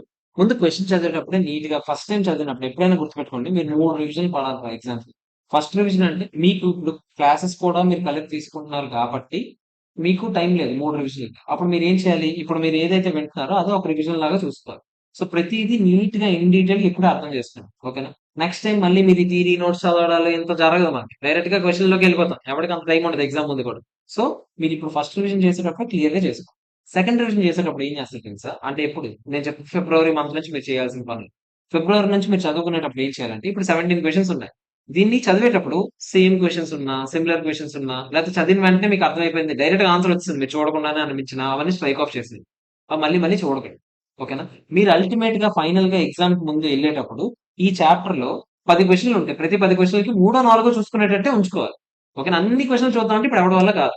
ఓకేనా? సో లేదా ఈ క్వశ్చన్ లో ఫర్ ఎగ్జాంపుల్ ఒక చిన్న లైన్ నాకు కొంచెం తేడా కనిపిస్తుంది, ఆ లైన్ ఒకటి అండర్లైన్ చేసుకోండి, మిగతా క్వశ్చన్ అంతా స్ట్రైక్ ఆఫ్ చేసేది. అప్పుడు నేను ఇది చదివేటప్పుడు రెండోసారి రివిజన్ కి ఈ లైన్ ఒకటే చూస్తాను. ఓకేనా? సో మీరు ఇప్పటి నుంచే ప్రతిదీ ప్లాన్ చేసుకొని నీట్ గా చూసుకోండి. ఓకే, ఇప్పుడు మీరు ఏ స్ట్రైక్ ఆఫ్ చేయకండి, ఇది ఫస్ట్ రివిజన్ మీకు. ఓకే, నేను చెప్తున్న సెకండ్ రివిజన్ లో మీరు చేసుకోవాల్సింది. సో ఫస్ట్ క్వశ్చన్ ఏంటో చూద్దాం. As per Ind AS 2, inventories includes materials and supplies awaiting use in the production process. అదేం చెప్తున్నాడు, ఇండియస్ 2 లో ప్రొడక్షన్ ప్రాసెస్ కోసం వెయిట్ చేస్తున్న స్టాక్ ఏవైతే ఉన్నాయో వాటిని కూడా ఇన్వెంటరీస్ లో కలుపుతామని చెప్పడం కరెక్టే. Whether packing material publicity material కూడా కలుపుతామా అని అడుగుతున్నాడు. చూద్దాం. ప్యాకింగ్ లో 2 రకాలు ఉంటాయి, మనం ఆవేశపడదు. ప్యాకింగ్ లో 2 రకాలు ఉంటాయి, primary packing, secondary packing. For example water bottle అమ్ముతున్నాడు, వాటర్ అమ్ముతున్నాడు, కిన్లీ వాడు వాటర్ అమ్ముతున్నాడు అంటే దోస్తులు పోతాడా? ఆడ ఏం చేయాలి, ఖచ్చితంగా బాటిల్ పెట్టాల్సిందే. బాటిల్ ఏమవుతుంది అడిగి, ప్రైమరీ ప్యాకింగ్ అవుతుంది. ఈ బాటిల్ లో పెట్టినవన్నీ తీసుకొచ్చి ఒక బాక్స్ లో పెడతారు చూడు, అదేమవుతుంది, సెకండరీ ప్యాకింగ్. సెకండరీ ప్యాకింగ్ అయితే ఇన్క్లూడ్ చేయొచ్చు, కానీ ప్రైమరీ ప్యాకింగ్ అయితే ఇన్క్లూడ్ చేయొచ్చు. ఓకేనా? సో మీరు ఆన్సర్ ఇచ్చేటప్పుడు ఏం చెప్పండి, ఇది ప్రైమరీ ప్యాకింగ్ సెకండరీ ప్యాకింగ్ చూసుకోండి. ప్రైమరీ ప్యాకింగ్ అయితే ఇంక్లూడ్ చేయండి, సెకండరీ ప్యాకింగ్ అయితే ఇంక్లూడ్ చేయండి. ఓకే, తర్వాత ఇంకోటి ఏం అడిగాడు, పబ్లిసిటీ మెటీరియల్ అంటే. పబ్లిసిటీ మెటీరియల్ అంటే ఏదో సమ్ సెల్లింగ్ ఎక్స్పెన్సెస్ లాగా వస్తాయి, అవన్నీ ఇంక్లూడ్ చేస్తామా మనం, ఎక్స్క్లూజన్స్ లో తీసుకుంటాం. సో ఆన్సర్ ఏం రాశాడు చూద్దాం. ముందు సుల్లంతా రాశాడు, for this purpose the primary packing material అంటే ముందు చెప్తున్నాడు ప్రైమరీ ప్యాకింగ్ సెకండరీ ప్యాకింగ్ రకరకాలు ఉంటాయి. ప్రైమరీ ప్యాకింగ్ అంటే ఏంటి, to bring an item of inventory to it's saleable condition. For example bottles, cans ఏవో ఎగ్జాంపుల్ చెప్తున్నాడు. ఓకే, అదర్ ప్యాకింగ్ మెటీరియల్ కానీ అలాంటివి ఏమైనా ఉంటే అవన్నీ ఏమవుతాయి, సెకండరీ ప్యాకింగ్ మెటీరియల్ అవుతాయి. అవి ఇంక్లూడ్ చేయొచ్చా, చేయకూడదు. కన్క్లూజన్ లో మీరు ఏం రాయాలి, ముందు సొల్లంతా రాసి తర్వాత సో ప్రైమరీ ప్యాకింగ్ మెటీరియల్ అయితే కాస్ట్ ఇంక్లూడ్ చేయండి. సెకండరీ ప్యాకింగ్ మెటీరియల్ అయినా లేదా పబ్లిసిటీ మెటీరియల్ అయినా ఈ రెండు ఏంటి అవుతాయి, selling and distribution over heads అవుతాయి. తీసుకెళ్లి మీరు ఏం చేయాలి, P&L వేసుకోండి. ఇన్వెంటరీస్ లో కలపచ్చా, కలపకూడదు. ఓకేనా కదా, ఈ మాత్రం రాయగలం కదా మనం థియరీలో. నెక్స్ట్ సెకండ్ క్వశ్చన్ చూద్దాం. ABC limited buys goods from overseas supplier, ఎక్కడ నుంచి కొనుక్కుంటున్నానంట. It has recently taken delivery of 1000 units of component X. 1000 units కొనుక్కున్నానంట నేను. ఓకే, ఒక్కొక్కటి ఎంత అని చెప్పాడు, 1200 రూపీస్ అని చెప్పాడు. నెగోషియేట్ ట్రేడ్ డిస్కౌంట్ ఇచ్చాడు, ఎంత ఇచ్చాడు, 5%. ఇక్కడ తీసేయండి, 1200 రూపీస్ లో 5% ట్రేడ్ డిస్కౌంట్ కదా, ఎంత చెప్పండి, 1200 మైనస్ 5% అంత 1200 మైనస్ 60, 60 తీసేయండి అంత, అంటే 1140 అయినా కదా చెప్పండి, అంతేనా కదా. సో 1140 రూపీస్ వచ్చింది. తర్వాత supplier offers early settlement discount అంట, క్యాష్ డిస్కౌంట్, మనకు సంబంధం ఉందా. ఇంపోర్ట్ డ్యూటీస్ కలుపుతామా లేదా, జనరల్ గా మనకి ఏం చెప్పకపోతే మీకు ఏం చెప్పాను, నాన్ రీఫండబుల్ కాబట్టి కలుపుతామా లేదా చెప్పండి, ఎంత, 60.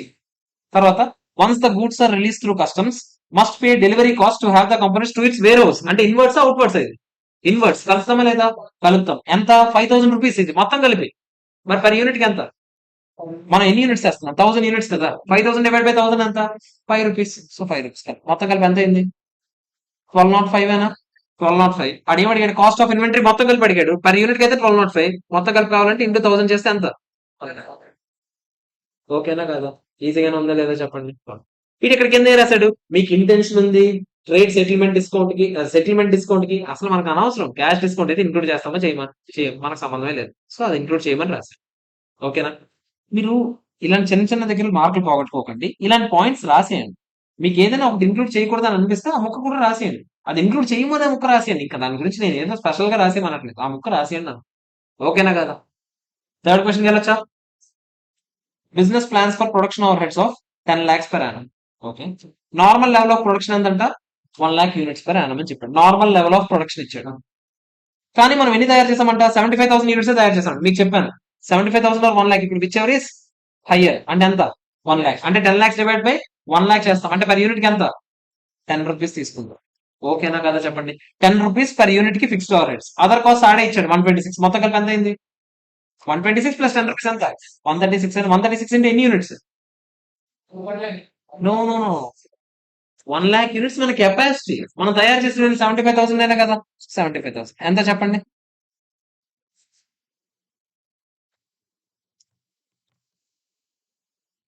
అది ఏమడిగాడు అసలు, క్యాల్కులేట్ పర్ యూనిట్ కాస్ట్ అడిగాడు. ఆగండి, అసలు మన పర్ యూనిట్ కాస్ట్ అడిగాడు కదా, 136 అయిపోయిందా. ఇంకోటి ఏమడిగాడు, amount of overheads to be expensed, అంటే P&L పంపించాల్సిన ఏంటని అడిగాడు. ఎంత చెప్పండి, మీరు నాకు ఇక్కడ పంపించింది, మీరు ఇక్కడ ఎంత అన్నారు, fixed over heads 10 rupees decide చేశారు. 10 into 75,000 అంటే ఎంత, 7,50,000.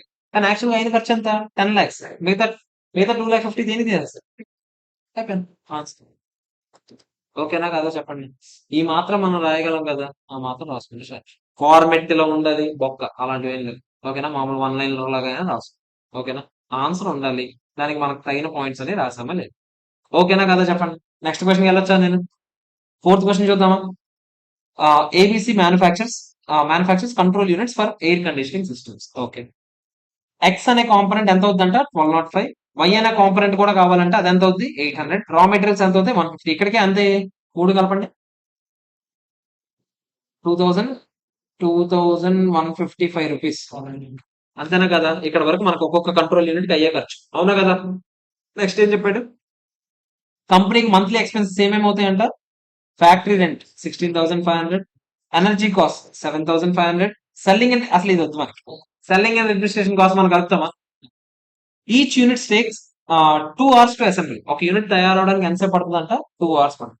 ప్రొడక్షన్ వర్కర్స్ కి గంటకి 300 అంట, గంటకి 300 అంటే ఎంతసేపు పని చేయాలి, 2 hours అంటే ఎంతసేపు పడి, 600 రూపీస్ అయినా కాదా చెప్పండి, 600 పర్ యూనిట్ అయినా కాదా, ఇందాక లెక్కింది కూడా పర్ యూనిట్, అవునా కదా చెప్పండి. తర్వాత ఇంకా మనం ఈ రెండు ఏం చేయాలో తెలియదు మనకి, ఇంకా చూడలేదు. తర్వాత production overheads are absorbed into the units of production using and hourly rate. Normal level of production ఇచ్చాడు 1000, యాక్చువల్ ప్రొడక్షన్ ఇవ్వలేదు.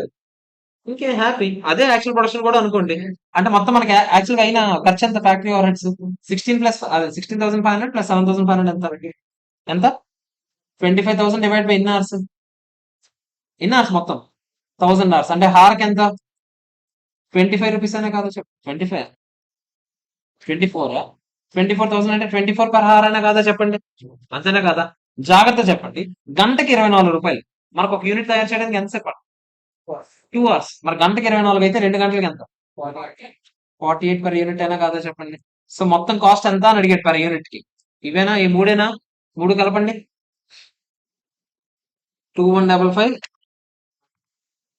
648 ఎంత? 2803 అయినా కాదా? 2803 ఓకేనా కాదా చెప్పండి.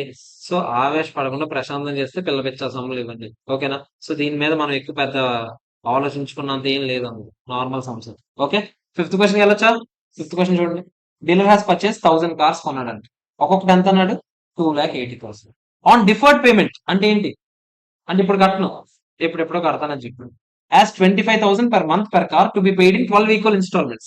12 installments లో 25,000 అంటే 25,000 into 12 మొత్తం కలిపి ఎంత కడతావు నువ్వు? 3 lakhs కడతావు. కానీ ఒరిజినల్ క్యాష్ ప్రైస్ ఎంత? 2,80,000. అంటే మిగతా 20,000 ఏంటి? Interest X. పర్ కార్ కి 20,000 ఇంట్రెస్ట్ పర్ కార్ కి. ఓకేనా. ఆ తర్వాత 31st March 2001 నాటికి 20 కార్స్ ఇంకా స్టాక్ లో ఉన్నాయంట. కాస్ట్ ఆఫ్ గుడ్స్ సోల్డ్ ఎంత? ఫైనాన్స్ కాస్ట్ ఎంత? ఇన్వెంటరీ క్యారింగ్ అమౌంట్ ఎంత? నేను 3 రకాలు అడిగాడు. ఒక్కొక్కటి చూద్దాం ఆవేశం. First cost of goods sold. మనం ఎన్ని కొన్నాం? 1000 కార్స్ ఏమో. క్లోజింగ్ లో ఎన్ని మిగిలిపోయి? 20. అంటే ఎన్ని అమ్మేసావు? 980 కార్స్ అమ్మేసావా లేదా చెప్పండి. అంతేనా కదా. కాస్ట్ ఆఫ్ గూడ్స్ సోల్డ్ అంటే ఏంటి? అమ్మిన గూడ్స్ సోల్డ్ కాస్ట్ ఎంత? 980 ఇంటూ ఒక్కొక్కటి ఎంత? ఒక్కొక్క కార్ ఎంత? 2,80,000. ఎంత చెప్పండి.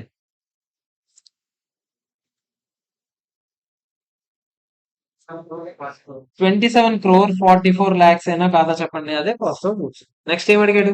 ఫైనాన్స్ కాస్ట్ ఎంత? ఎన్ని? ఒక్కొక్క కార్ కి ఎంత ఫైనాన్స్ కాస్ట్? 20,000. ఇలా ఎన్ని కార్స్? 1000 కార్స్. 20,000 అంటే 1000 ఎంత? ఓకేనా కాదా చెప్పండి. ఇంకోటి ఏం అడిగాడు? Inventory carrying amount. ఇన్వెంటరీ అంటే క్లోజింగ్ స్టాక్. ఎంత ఉంది క్లోజింగ్ స్టాక్? 20 కార్స్. ఒక్కొక్కటి ఎంత అనుకున్నాం? 28,000. అది 2,80,000. మనకు ఒకవేళ ఎన్ఆర్వి ఇచ్చుంటే ఏదో ఆప్షన్ ఏం లేదు కాబట్టి 20 into 2,80,000 ఎంత? ఈజీ అయినా కాదా చెప్పండి. పిల్లకి వచ్చే సమయం మళ్ళీ. ఓకేనా. సిక్స్త్ క్వశ్చన్ వెళ్ళొచ్చా నేను? సిక్స్త్ క్వశ్చన్ చూడండి.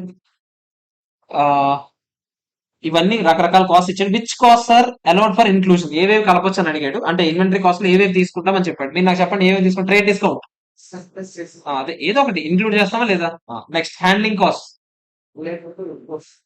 హ్యాండ్లింగ్ కాస్ట్ ఇంక్లూడ్ చేస్తాం. Salaries of accounting department, administration cost అవుతుంది. అవునా కదా. తర్వాత selling expenses, sale after sales warranty cost. ఇవన్నీ ఎందుకు? Selling expense. Import duties, cost of purchases అన్నాం కదా.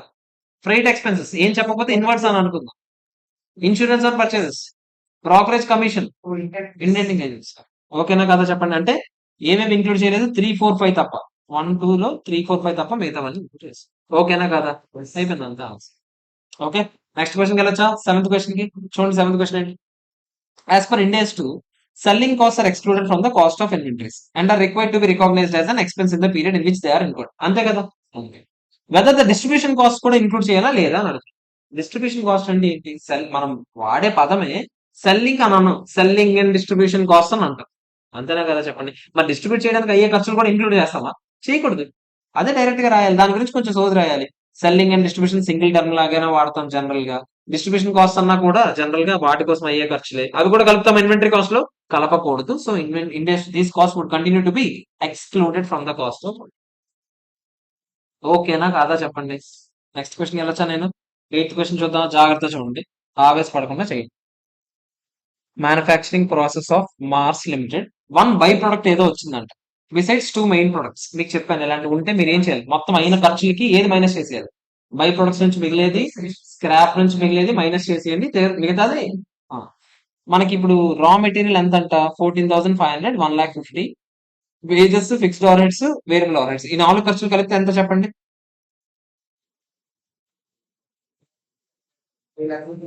3 lakh. ఇంతేనా కాదా చెప్పండి. దీని నుంచి మైనస్ చేసేస్తే ఏది మైనస్ చేయాలి? బై ప్రొడక్ట్స్ అమ్మినప్పుడు మిగిలిన డబ్బులు ఏవైనా, లేకపోతే స్క్రాప్ అమ్మినప్పుడు మిగిలిన డబ్బులు మైనస్ చేసేయాలని చెప్పాను. ఆడేమైనా చెప్పాడు? బై ప్రొడక్ట్స్ ఎంత? 2,000 యూనిట్స్ వచ్చాయని చెప్పాడు. ఇవి main products MP1, MP2. Closing stock ఏవో చెప్పాడు. మనకి ఇవన్నీ ఎందుకు? By product 2,000 units. అది అమ్మితే ఎంత వస్తుంది? 20 per యూనిట్ అయినా కాదా చెప్పండి. మరి ఎంత వస్తుంది? 2,000 into 20 అంటే మైనస్ చేసేయాలా లేదా చెప్పండి. ఆడే చెప్తాడు. దాని నుంచి 5,000 సేల్ ఆఫ్, దానికి ఏదో ప్రాసెసింగ్ ఛార్జెస్ అవుతాయంట. 8,000 రూపీస్, 2,000 రూపీస్ ఏదో ప్రాసెసింగ్ ఛార్జెస్ అవుతాయి. అయిన తర్వాత 5,000 రూపీస్ ప్రాఫిట్ వస్తుంది అని చెప్పాడు. ఆడు క్లియర్ గా చెప్పాడు కదా 5,000 రూపీస్ ప్రాఫిట్ అని, మనం పెద్ద కష్టపడాల్సిన అవసరం కూడా లేదు. ఓకేనా కదా. అలాగే స్క్రాప్ గురించి కూడా ఆడు చెప్పాడు. ఎంత చెప్పాడు? 5,000 వాజ్ రిలయన్స్ స్క్రాప్ అని చెప్పాడు. అప్పుడు మనం ఏం చేయాలి చెప్పండి? ఇందాక మనం మనం 40,000 రూపీస్ సెల్లింగ్ ప్రైస్ అని లెక్కెట్టాం. అవునా కదా చెప్పండి? దానికి సెపరేట్ ప్రాసెసింగ్ చార్జెస్ ఎంత అని చెప్పాడు? 8,000 ప్రాసెసింగ్ చార్జెస్, ప్యాకింగ్ చార్జెస్ ఎంత? 2,000 అని చెప్పాడు. అంతేనా కదా చెప్పండి? అంటే మీ చేతికి ఎంత మిగులుతుంది? 40లో 82 పోయాక 30 మిగులుతుంది. అంతేనా కదా చెప్పండి? తర్వాత స్క్రాప్ ఎంత? 5,000. మొత్తం కలిపి మీకు మిగిలేది ఎంత? ఇక్కడేమో 30, అక్కడ ఒక 5, మొత్తం కలిపి ఎంత? 35 ఏనా? మీకు అయ్యే ఖర్చు ఎంత అన్నారు? 3 లాక్. 55 లో ఎంత తీసేయాలి ఇప్పుడు? 35 తీసేయండి. ఎంత మిగులుతుంది? 3,20,000. ఓకేనా కదా చెప్పండి? ఇది దేనికి అలొకేట్ చేయాలి? మెయిన్ ప్రొడక్ట్స్ కి అలొకేట్ చేయాలి. మెయిన్ ప్రొడక్ట్స్ ఎన్ని ఉన్నాయి? 2 ఉన్నాయి. 2 మెయిన్ ప్రొడక్ట్స్ 5,000 యూనిట్స్, 4,000 యూనిట్స్. అంటే 5:4 లో అలొకేట్ చేస్తామా? చెయ్యకూడదు. మీరు ఏం చేయాలి తెలుసా? ఈ 5,000 యూనిట్స్ అమ్మితే ఎంత వస్తుంది? 60 రూపీస్ అని చెప్పాడు. కానీ 4,000 యూనిట్స్ అమ్మితే 50 రూపీస్ వస్తుంది. అప్పుడు అవి ఒకేలాగా లేవు. ఆ రెండు ఒకేలాగా అమ్మొచ్చు అనుకోండి, అప్పుడు మీరు డైరెక్ట్ గా యూనిట్స్ రేషియోలో డిస్ట్రిబ్యూట్ చేసేయచ్చు. కానీ ఇవి 5,000 యూనిట్స్ అమ్మితే ఎంత వస్తుందని చెప్పాడు? 60 రూపీస్ అంటే మొత్తం కలిపి ఎంత వస్తుంది? 3,00,000 రూపీస్. అది 4,000 యూనిట్స్ అమ్మితే ఎంత అని చెప్పాడు? 50 రూపీస్ అంటే ఎంత? సో మీరు ఇప్పుడు ఏ రేషియోలో డిస్ట్రిబ్యూట్ చేయాలి? 3:2 రేషియోలో డిస్ట్రిబ్యూట్ చేయాలి. ఓకేనా కదా? సో 3:2 రేషియోలో ఎంత ఎంత కాస్ట్?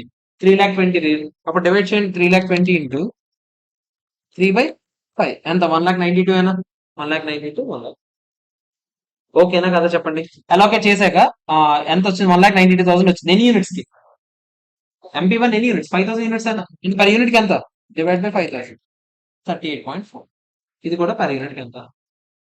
ఓకేనా కాదా చెప్పండి? నెక్స్ట్ ఏం అడిగాడు మనకి? క్లోజింగ్ స్టాక్ ఎంత? క్లోజింగ్ స్టాక్ ఎన్ని యూనిట్స్ మనకు తెలుసు. పర్ యూనిట్ కాస్ట్ ఎంత తెలుసు మనకి. మనం మల్టిప్లై చేస్తే వచ్చేస్తారా అదే చెప్పండి? అవునా కదా? అంటే ఈ ఆన్సర్ ఇలా చూస్తే ఓడి అమ్మ పెద్ద సమ్ వచ్చిందిరా అనుకుంటాం. ఒకే సమ్ము లేదు, నార్మల్ సమ్ లేదు. ఓకేనా కాదా చెప్పండి? అర్థమైందా లేదా? నెక్స్ట్ క్వశ్చన్ వెళ్ళిపోవచ్చా నేను?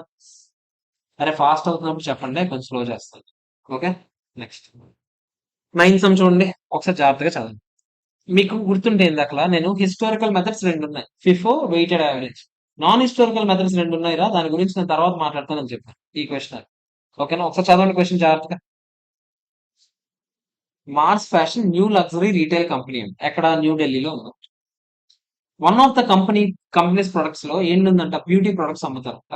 Lipsticks, moisturisers, compact makeup kits ఇలాంటివన్నీ అమ్ముతారు. Okay, the company hundreds of products అమ్ముతాయంట ఇలాంటివి.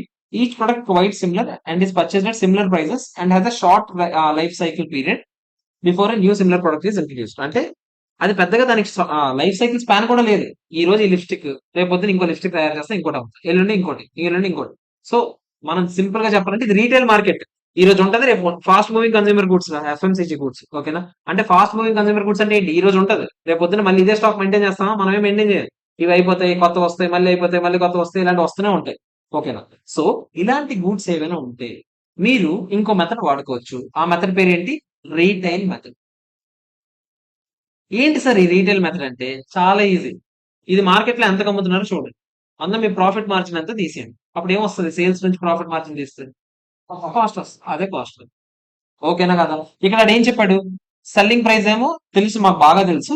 ప్రాఫిట్ మార్జిన్ ఎంత అని చెప్పాడు? 65% అని చెప్పాడు. అంటే మీరు ఆ ప్రాఫిట్ మార్జిన్ తీసాక మిగతా 35% ఏమవుతుంది? కాస్ట్ అవుతుంది. మీరు ఇప్పుడు దీన్ని దేనికి మెజర్ చేసుకుంటారు? ఆ 35% అమౌంట్ మెజర్ చేస్తారు. అప్పుడు మీరు ఏం చేయాలి? ఫర్ ఎగ్జాంపుల్ నేను ఈ లిప్స్టిక్ 100 రూపాయలు అని చెప్పాను. అప్పుడు మీరు ఏం చేయాలి? 100 లో 35% ఎంత? 35 రూపీస్. ఎన్ని లిప్స్టిక్స్ ఉంటే అన్ని 35 మల్టిప్లై చేశారు, అదే కాస్ట్. ఓకేనా కదా చెప్పండి? So retail method can be use for measuring the inventories of beauty products. General గా దానికి వాడుకోవచ్చు. బిట్స్ రూపంలో అడగొచ్చు రీటైల్ మెథడ్ గురించి. సో ఎలా మెథడ్ చేస్తారంటే సెల్లింగ్ ప్రైస్ నుంచి ఏది తీసేయమని చెప్పాను? గ్రాస్ మార్జిన్ తీసేయండి, కాస్ట్ వస్తుంది అని చెప్పి. ఓకేనా కదా చెప్పండి? ఇదొక మెథడ్, ఇదొక మెథడ్ వాడుకోవడానికి వాడుకోవచ్చు మనం కావాలని. ఓకేనా కదా చెప్పండి? నెక్స్ట్ ఇంకో మెథడ్ ఉందని చెప్పాను కదా, అదేంటి? హ్యాండ్ బ్యాగ్స్ కూడా అమ్ముతామంట. హ్యాండ్ బ్యాగ్స్ మనము జనరల్ గా ఒక్కొక్క హ్యాండ్ బ్యాగ్ ఒక్కొక్క ఏమైనా చెప్పాడు హ్యాండ్ బ్యాగ్స్ గురించి. Hand bags as the wish to be assured of the quality and craftsmanship which goes in to the each hand bag. తర్వాత hand bags are manufactured in ఇండియాలో manufacture చేస్తాం. 50 years అయింది మనం manufacture చేస్తూనే ఉన్నాము. 1 lakh hand bags పైగా ఇప్పటి వరకు మ్యానుఫాక్చర్ చేసాము. మనకి ఖర్చులు ఎంత అవుతాయో తెలుస్తుంది బాగా క్లియర్ గా అని చెప్పాడు. అన్నిసార్లు క్లియర్ గా ఖర్చు తెలుసు ఖర్చు తెలుసు అని చెప్పినప్పుడు మనకు ఆల్రెడీ ఖర్చులు తెలుసు కాబట్టి మీరు ఏం చేయాలి? స్టాండర్డ్ కాస్ట్ మెథడ్ వాడతాం. స్టాండర్డ్ కాస్ట్ మెథడ్ అంటే ఏంటి? ముందు మీకు ఒక హ్యాండ్ ఇన్ని సంవత్సరాలుగా తయారు చేస్తున్నారు కాబట్టి మీకు ఒక బ్యాగ్ తయారు చేయడానికి ఎంత ఖర్చు అవుతుందో మీకు తెలుసా తెలీదా? ఇప్పుడు కోకో కోలా బాటిల్ ఉందిరా, వాళ్ళు క్లియర్ గా పర్ లీటర్ కి ఎంత అవుతుందో తెలుసా తెలియదా ఖర్చు? ఈజీగా తెలుస్తుంది. ఎందుకు? వాళ్ళు ఎప్పటి నుంచో తయారు చేస్తుంది ఆ కోకోకోలాగా. బాటిల్ సైజులు మారచ్చు కానీ కోకోకోలా మారుతుంది మారదు కదా. సో అలాంటప్పుడు వాళ్ళు ఏం వాడచ్చు? స్టాండర్డ్ కాస్ట్ మెథడ్ వాడచ్చు. పర్ లీటర్ కి ఎంత అని ముందే కనిపెట్టేస్తారు. ఎన్ని లీటర్ తయారు చేస్తే అన్ని లీటర్స్ కాస్ట్ యాడ్ చేస్తారు. అక్కడ దీన్ని ఏ మెథడ్ అంటే మనం స్టాండర్డ్ కాస్ట్. రెండు మెథడ్స్ నేర్చుకున్నాం మనం. ఒకటి రీటైల్ మెథడ్, ఇంకోటి standard cost method. Retail method అయితే ఎలా మెథడ్ చేస్తారని చెప్పాను. సెల్లింగ్ ప్రైస్ చూడండి, మైనస్ ఏం చేయాలి? మార్జిన్ తీసేయండి, మీకు ఎంత వస్తుంది. అదే స్టాండర్డ్ కాస్ట్ మెథడ్ అయితే మీకు అన్ని కాస్ట్ డీటెయిల్స్ మీ దగ్గర ఉంటాయి కాబట్టి మీరు క్లియర్ గా అన్ని కాస్ట్ యాడ్ చేసుకొని పర్ యూనిట్ కాస్ట్ ఎంత అవుతుందో చూసుకొని ఎన్ని యూనిట్స్ ఉంటే అన్ని యూనిట్స్ కి మల్టిప్లై చేసి. ఓకేనా కదా చెప్పండి. Okay, next. Whether an entity you can use different cost formula for inventories held at different geographical locations having similar nature and use. జాగ్రత్తగా వినండి. ఒక చిన్న కాన్సెప్ట్ మీకు ఏం చెప్పాను? వాడితే ఫిఫో వాడండి, లేకపోతే వెయిటెడ్ యావరేజ్ వాడండి, ఏదో ఒకటి వాడకుండా చెప్పాను. కానీ ఒకసారి డిసైడ్ అయ్యాక అన్ని ఇన్వెంటరీస్ మీరు ఏం చేయాలి? అదే మెథడ్ వాడండి. సేమ్ నేచర్ ఆఫ్ ఇన్వెంటరీస్ కి సేమ్ మెథడ్ వాడండి. ఇప్పుడు దీని నేచర్ వేరు, దీని నేచర్ వేరు అని అన్నప్పుడు నేను దీనికి వెయిటెడ్ యావరేజ్, దీనికి ఫిఫో వాడుకోవచ్చు, తప్పలేదు. మీరు అలా వాడుకోండి అని చెప్పాడు. స్టాండర్డ్ కూడా అదే చెప్పింది. కానీ ఒకే నేచర్ లో ఉంటే అది వేరే వేరే లొకేషన్ లో ఉన్నంత మాత్రాన దానికి వేరే వేరే మెథడ్స్ వాడచ్చా? వాడు. ఇప్పుడు ఇది ఏమంటున్నాడు అంటే ఆంధ్రాలో బట్టలు ఉన్నాయి, తెలంగాణలో బట్టలు ఉన్నాయి. ఆంధ్రాలో బట్టలకి ఫిఫో మెథడ్, తెలంగాణలో బట్టలకి వెయిటెడ్ యావరేజ్ వాడచ్చా? వాడు. నేచర్ యూజ్ సేమ్ ఉన్నంత కాలం మీరు వాడితే ఇది వాడండి, లేదా అది వాడు, కానీ ఏదో ఒకటే వాడు. లొకేషన్ వేరే వేరే ఉంది కానీ వేరే వేరే మెథడ్స్ వాడచ్చా? వాడదు. సో అది ఏం అడిగాడు? అలా వాడొచ్చు అని అడిగాడు. మీరు ఏం చెప్పాలి? In this case since inventories held at different locations are of similar nature and use. అప్పుడు మీరు వాడచ్చా వాడకూడదు? వాడకూడదు అని చెప్పాను. Different cost formula cannot be used for inventories valuation. ఓకేనా కదా? సో ఇది మీరు నేర్చుకున్న వాటిలో కొత్త కాన్సెప్ట్, ఇందాక థియరీలో మనం చదవలేదు. ఓకేనా? సో లొకేషన్ బట్టి కాదు, నేచర్ బట్టి చూసుకోండి అని చెప్పాను. ఓకేనా కాదా చెప్పండి, అర్థమైందా లేదా? Hello, next. అడిగబడుతున్నాడు ఫిఫో మెథడ్ లో అయితే ఎలా లెక్కెడతారు, వెయిటెడ్ యావరేజ్ అయితే ఎలా లెక్కెడతారు అడుగుతున్నాడు. చిన్నప్పుడు నేర్చుకుంది. ఫిఫో మెథడ్ అంటే ఏంటి చెప్పండి? ఫస్ట్ వచ్చినవి ఫస్ట్ వెళ్ళిపోతుంది. సో ఇన్వెంటరీ ఫస్ట్ ఓపెనింగ్ ఎంత ఉన్నాయి? 200 ఉన్నాయి. పర్చేస్ ఎంత ఉన్నాయి? 50, 400, 350. లాస్ట్ క్లోజింగ్ ఎంత మిగిలి అంట? 400 మిగిలి అంట. ఈ 400 ఎప్పుడు మిగిలి ఉంటాయి? Recent purchases. రీసెంట్ గా ఏవి కొన్నారు? 350, 14 రూపీస్ కి. ఇంకా 50 దాని ముందు కొన్న ఉన్నాయి కదా. అవునా కదా చెప్పండి? అవి ఎంత కొని ఉంటారు? అవునా కదా చెప్పండి? ఎంత ఎంత వచ్చిందో ఆన్సర్ డైరెక్ట్ గా వేసింది. ఓకేనా కదా చెప్పండి. ఓకే, ఇది ఫిఫో. వెయిటెడ్ యావరేజ్ అంటే ఏంటి చెప్పండి? చాలా ఈజీ. మొత్తం కలిపి ఎంత అయింది? 12,250. మొత్తం కలిపి ఎన్ని యూనిట్స్ ఉన్నాయి? 1000. సో యావరేజ్ ఒక యూనిట్ కి ఎంత అయినట్టు? 12,250 డివైడ్ బై 1000 ఎంత? 12.25 అయినా కాదా చెప్పండి? ఎన్ని యూనిట్స్ మిగిలాయి ఇప్పుడు? 400 యూనిట్స్ మిగిలాయి అంటే ఇంటూ. ఓకేనా కాదా చెప్పండి? అదే వెయిటెడ్ యావరేజ్.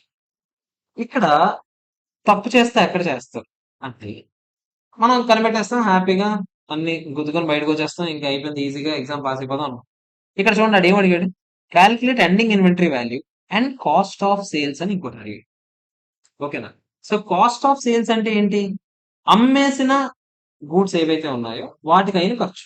అంతేనా కదా చెప్పండి? మొత్తం అయిన ఖర్చు మీకు తెలుసు 12,250. క్లోజింగ్ స్టాక్ మీకు తెలుసు, మిగతా డిఫరెన్స్ ఏమవుతుంది? కాస్ట్ ఆఫ్ సేల్స్ అవుతుంది. అంతేనా కదా? అది జస్ట్ కనుక్కోవడం ఎంత కాదు, అదే చదవమ్మా. క్లోజింగ్ స్టాక్ అడిగాడు కదా అని కనిపెట్టి వచ్చేస్తాం, కానీ కాస్ట్ ఆఫ్ సేల్స్ కి మళ్ళీ 1 మార్క్ ఉంటుంది. అది బాగు. ఓకేనా? కాస్ట్ ఆఫ్ సేల్స్ ఎలా కనుక్కుంటారని చెప్పాను. 12,250. ఫస్ట్ కేసులో మీరు ఎంత అని చెప్పారు? 5,500 అని చెప్పారు కదా. అవునా కదా చెప్పండి? 12,250 5,500 తీసేసి అంత 6,750. అదేమవుతుంది? Cost of sales. ఓకేనా కాదా చెప్పండి? అర్థమైందా లేదా? సో క్వశ్చన్ మాత్రం జాగ్రత్తగా చూసుకోండి. Next, whether the following cost should be considered. Net realisable వాల్యూలో ఏవేవి చూడాలని అడుగుతున్నాడు. నెట్ రియలైజబుల్ వాల్యూ చూసేటప్పుడు కూడా సేమ్ నార్మల్. మీకు నెట్ రియలైజబుల్ వాల్యూ ఎలా లెక్కెడతారని చెప్పాను? Estimated selling price cost of completion minus selling expenses ఏమైనా ఉంటే మైనస్ చేసేయండి అని చెప్పాను. అవునా? ఇప్పుడు ఎస్టిమేటెడ్ సెల్లింగ్ ప్రైస్ తీసుకుంటాం కదా, అందులో మీకు ట్రేడ్ డిస్కౌంట్ ఉంటుంది అని అనిపించింది అనుకోండి, ఆ ట్రేడ్ డిస్కౌంట్ మైనస్ చేసేసే తీసుకోండి. క్యాష్ డిస్కౌంట్ ఉంటుంది అని అనిపించింది అనుకోండి, అప్పుడు మైనస్ చేస్తారా? చేయరు. సేమ్ నార్మల్ సెల్లింగ్ ప్రైస్ కి ఎలా తీసుకుంటాం మనం, అలాగే. ఓకేనా కదా? సో ఎస్టిమేషన్ అయినా కూడా ఎస్టిమేటెడ్ ట్రేడ్ డిస్కౌంట్ అయితే మైనస్ చేయండి, ఎస్టిమేటెడ్ క్యాష్ డిస్కౌంట్ అయితే మైనస్ చేయండి. ఇప్పుడు ఈ క్వశ్చన్ అదే అడిగాడు. ఎన్ఆర్వి అప్పుడు cost of completion of work in progress తీసుకుంటామా లేదా చెప్పండి? మీకు చెప్పాను ఎస్టిమేటెడ్ సేల్ ప్రైస్ మైనస్ ఏం చేస్తాం, కాస్ట్ ఆఫ్ కంప్లీషన్ అయినా కదా, సో అది తీసుకోండి. ట్రేడ్ డిస్కౌంట్ తీసుకుంటారు, ఎక్స్క్లూడ్ చేయండి అని చెప్పాను. క్యాష్ డిస్కౌంట్ చేయరు. ఓకేనా కదా చెప్పండి. ఎంత సోదంతా చెప్పాడు, లాస్ట్ కన్క్లూజన్ ఏంటో చూడండి. ఏదది, ఒక్కొక్క దాని గురించి కన్క్లూజన్ చూద్దాం. ఫస్ట్ కాస్ట్ ఆఫ్ కంప్లీషన్ మీకు ఏం చెప్పాను, ఇట్ షుడ్ బి డిడక్టెడ్ అని చెప్పామా లేదా చెప్పండి. నెక్స్ట్ ట్రేడ్ డిస్కౌంట్ ఏం చేయాలని చెప్పాను. ట్రేడ్ డిస్కౌంట్ ఏదది trade discount expected to be allowed should be deducted అని చెప్పామా లేదా చెప్పండి. కానీ క్యాష్ డిస్కౌంట్ ఏం చెప్పాను, these cost are not income to make the sale, there they should not be considered. అంతేనా కదా చెప్పండి. సో ఆ 3 పాయింట్స్ మనకు కావాల్సి ఉన్నాయి. దానికి ముందు కొంచెం సోర్ తగిలించి రాసి. ఓకేనా కాదా, అర్థమైందా లేదా. నెక్స్ట్ 13th క్వశ్చన్కి వెళ్ళిపోదాం. 13th క్వశ్చన్ ఏంటో చూడండి, అయిపోతుంది ఇంకా 3 ఉన్నాయి. 13th క్వశ్చన్ ఏంటో చూడండి. ABC limited manufactures and sells paper envelopes అమ్ముతామంట. స్టాక్ ఆఫ్ ఎన్విలాప్స్ ఎంత ఉన్నాయంట, 50 per ప్యాక్ అంట. During the final audit auditors ఏమనుకుంటున్నారు, లేదు లేదు దీని సేల్ ప్రైస్ పడిపోయింది, ఎంతకు పడిపోయింది, 40 రూపీస్ పడిపోయింది అని అనుకుంటున్నారు. అంటే కాస్ట్ ఎంత, కాస్ట్ షిప్ సెట్ ముందే, సేల్ ప్రైస్ ఎంత 40 అని చెప్పాడు ప్రస్తుతానికి. ఇంకేమైనా చెప్పాడా, 15 per ప్యాక్ రిపేర్ కి వాటికి ఏవో ఖర్చులు అవుతాయని చెప్పాడు. అంటే ఏంటి, కాస్ట్ ఆఫ్ కంప్లీషన్ లాగా సింపుల్ గా చెప్పాలంటే. అంతేనా కదా చెప్పండి. అవి తీసేయాలా లేదా, 40 తీసేస్తే ఎంత, అప్పుడు దేనికి బదులు చేస్తారు మీరు, 50 or 25 whichever is lower అంటే ఎంత. ఓకేనా కదా చెప్పండి. సో పర్ ప్యాక్ అడిగాడు క్యాలిక్యులేట్ నెట్ రియలైజబుల్ వాల్యూ ఎంత అంటే 25 per pack. Inventory write down amount ఎంత అని అడిగాడు. ఎంతకు తగ్గించేస్తారు, 50 రూపీస్ 25 తగ్గిస్తే ఎంత తగ్గిస్తారు పర్ యూనిట్, 25 తగ్గిస్తారు. ఓకేనా కాదా చెప్పండి, అర్థమైంది కదా. తర్వాత 14th క్వశ్చన్ చూద్దాం. At the end of financial year company peak ఎన్ని యూనిట్స్ ఉన్నాయంట, 100 యూనిట్స్ ఆఫ్ ఇన్వెంటరీ ఉన్నాయంట. ఒక్కొక్కటి ఎంత ఉందంట, 10 రూపీస్. క్యారింగ్ అమౌంట్ ఎంత ఉంది, 10 రూపీస్ పర్ యూనిట్. ఓకేనా, ప్రస్తుతానికి ఇదే కాస్ట్ అనుకుంది. ఎంత, మార్కెట్ ప్రైస్ ఎంత ఉంది, 8 per unit which can be sold అని చెప్పాడు. తర్వాత company P has a firm sales contract with company Q to sell 60 units at 11 per unit which cannot be settle net. అంటే యాక్చువల్ గా మన దగ్గర ఎన్ని యూనిట్స్ ఉన్నాయి, 100 ఉన్నాయి కదా. అందులో 60కి మన దగ్గర ఇంకో కాంట్రాక్ట్ ఉంది, 60 అమ్మడానికి రెడీగా ఒక కస్టమర్ ఉన్నాడు, వాడితో మనకు కాంట్రాక్ట్ ఉంది. ఓకేనా, ఎంత అమ్ముతామని చెప్పాం వాడికి, 11 రూపీస్ అమ్ముతామని చెప్పాం. ఇంకో 40కి మనకి కాంట్రాక్ట్ ఉందా, లేదు. మరి అవి ఎంతకు అమ్మాలి, బయట ఎంతకు ఉంది మార్కెట్, 8 రూపీస్ ఉంది కాబట్టి 8కి అమ్మాలి. ఓకేనా కదా చెప్పండి. తర్వాత ఇంకేం చెప్పాడు, selling cost estimated selling cost ఇచ్చాడు 1 రూపీ అని. మీరు ఏం చేయాలి, estimated selling cost estimate selling price నుంచి మైనస్ చేయాలో లేదో చెప్పండి. అంటే 11 - 1 ఎంత, 10. 8 - 1 ఎంత, 7. ఓకేనా కదా చెప్పండి. 60 యూనిట్స్ ఎంతకు మెజర్ చేస్తారు, 10 per యూనిట్. అంటే 60 into 10 ఎంత, 600. 40 యూనిట్స్ దేనికి మెజర్ చేస్తారు, 7 రూపీస్. 40 into 7 ఎంత, 280. ఒకసారి జాగ్రత్తగా ఇది చూసుకోండి. ఫస్ట్ ఒక 2 minutes టైం ఇస్తాను ఈ క్వశ్చన్, కొంచెం ఆవేశపడకుండా చూడండి.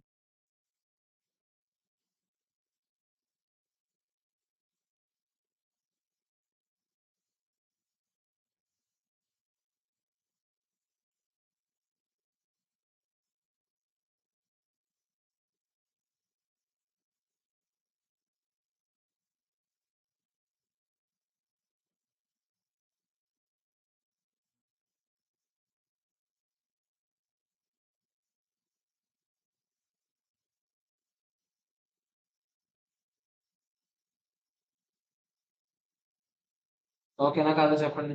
ఓకేనా, ఇక్కడ యాక్చువల్గా ఏం జరగలేదు, మనకి 2 రకాల యూనిట్స్ ఉన్నాయి కాబట్టి రెండింటికి వేరు వేరేగా మనం మ్యాసేజ్ చేసుకోం.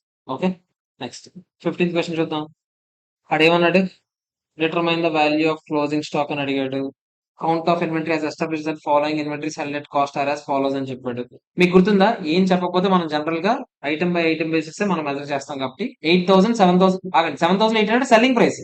సెల్లింగ్ కాస్ట్ కూడా ఇచ్చాడు, మనం ఏం చేయాలి, selling price minus selling cost చేసి ఒకటి తీసుకోండి ఫస్ట్. 7,300 17,800 అవన్నీ కనుక్కోండి. అప్పుడు ఈ రెండింటిలో మనం ఏం చేస్తాం, which ever is lower item by item తీసుకుంటాం, లాస్ట్ కి ప్రాఫిట్. ఓకేనా కదా చెప్పండి. 16th క్వశ్చన్ చూద్దాం. 16th క్వశ్చన్ ఏంటో చూడండి. 16th క్వశ్చన్ ఒక్కటే కొంచెం తేడాగా ఉంటుంది, అది ఒక్కటి ఉంచండి. 17th క్వశ్చన్ చూసేద్దాం first. Item by item basis చిల్లపిల్లల question. Item by item basis అంటే ఏం చెప్పండి, 2,000 1,900 ఏంటి, 1,900 5,000 4,400 2,990.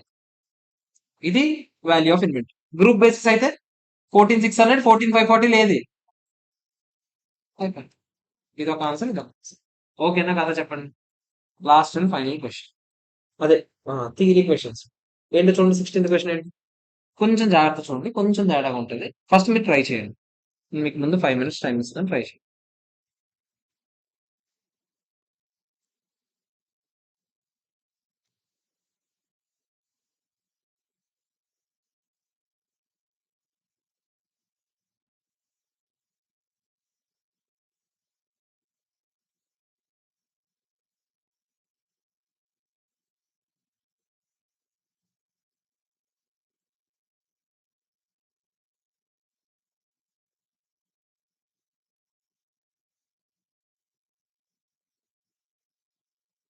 మీకు కంటికి ఏది ఎఫెక్ట్ ఇవ్వట్లేదు.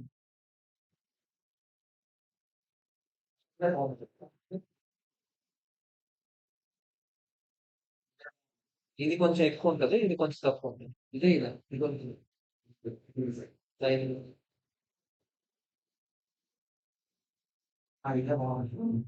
అంటే మీకే ఎఫెక్ట్ అవుతుందండి. ఎక్కువసేపు చూస్తున్నప్పుడు కొంచెం ఇబ్బందిగా ఉంటుంది.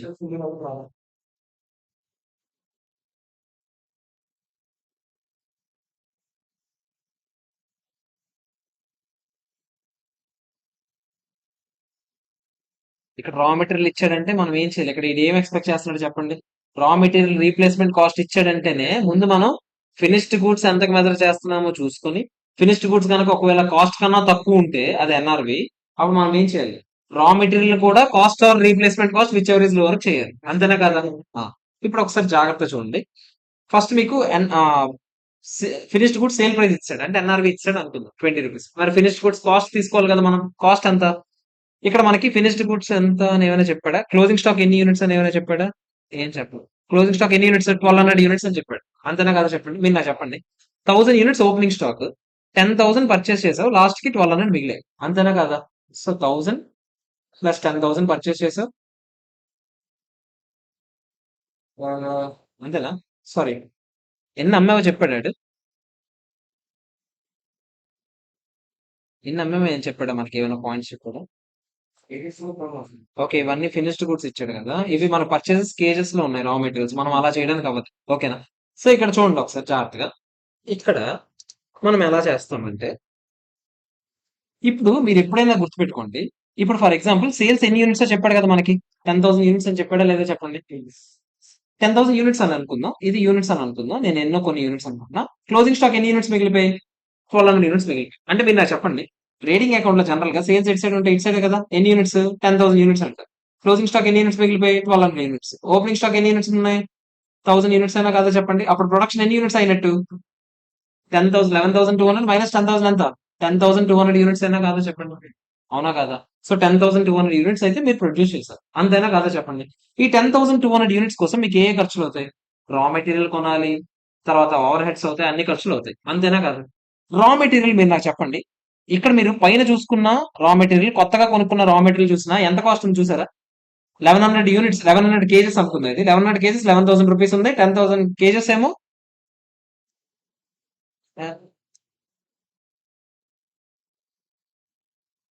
10,000 కేజెస్ ఏమో ఎంత అని చెప్పాడు? ఇదే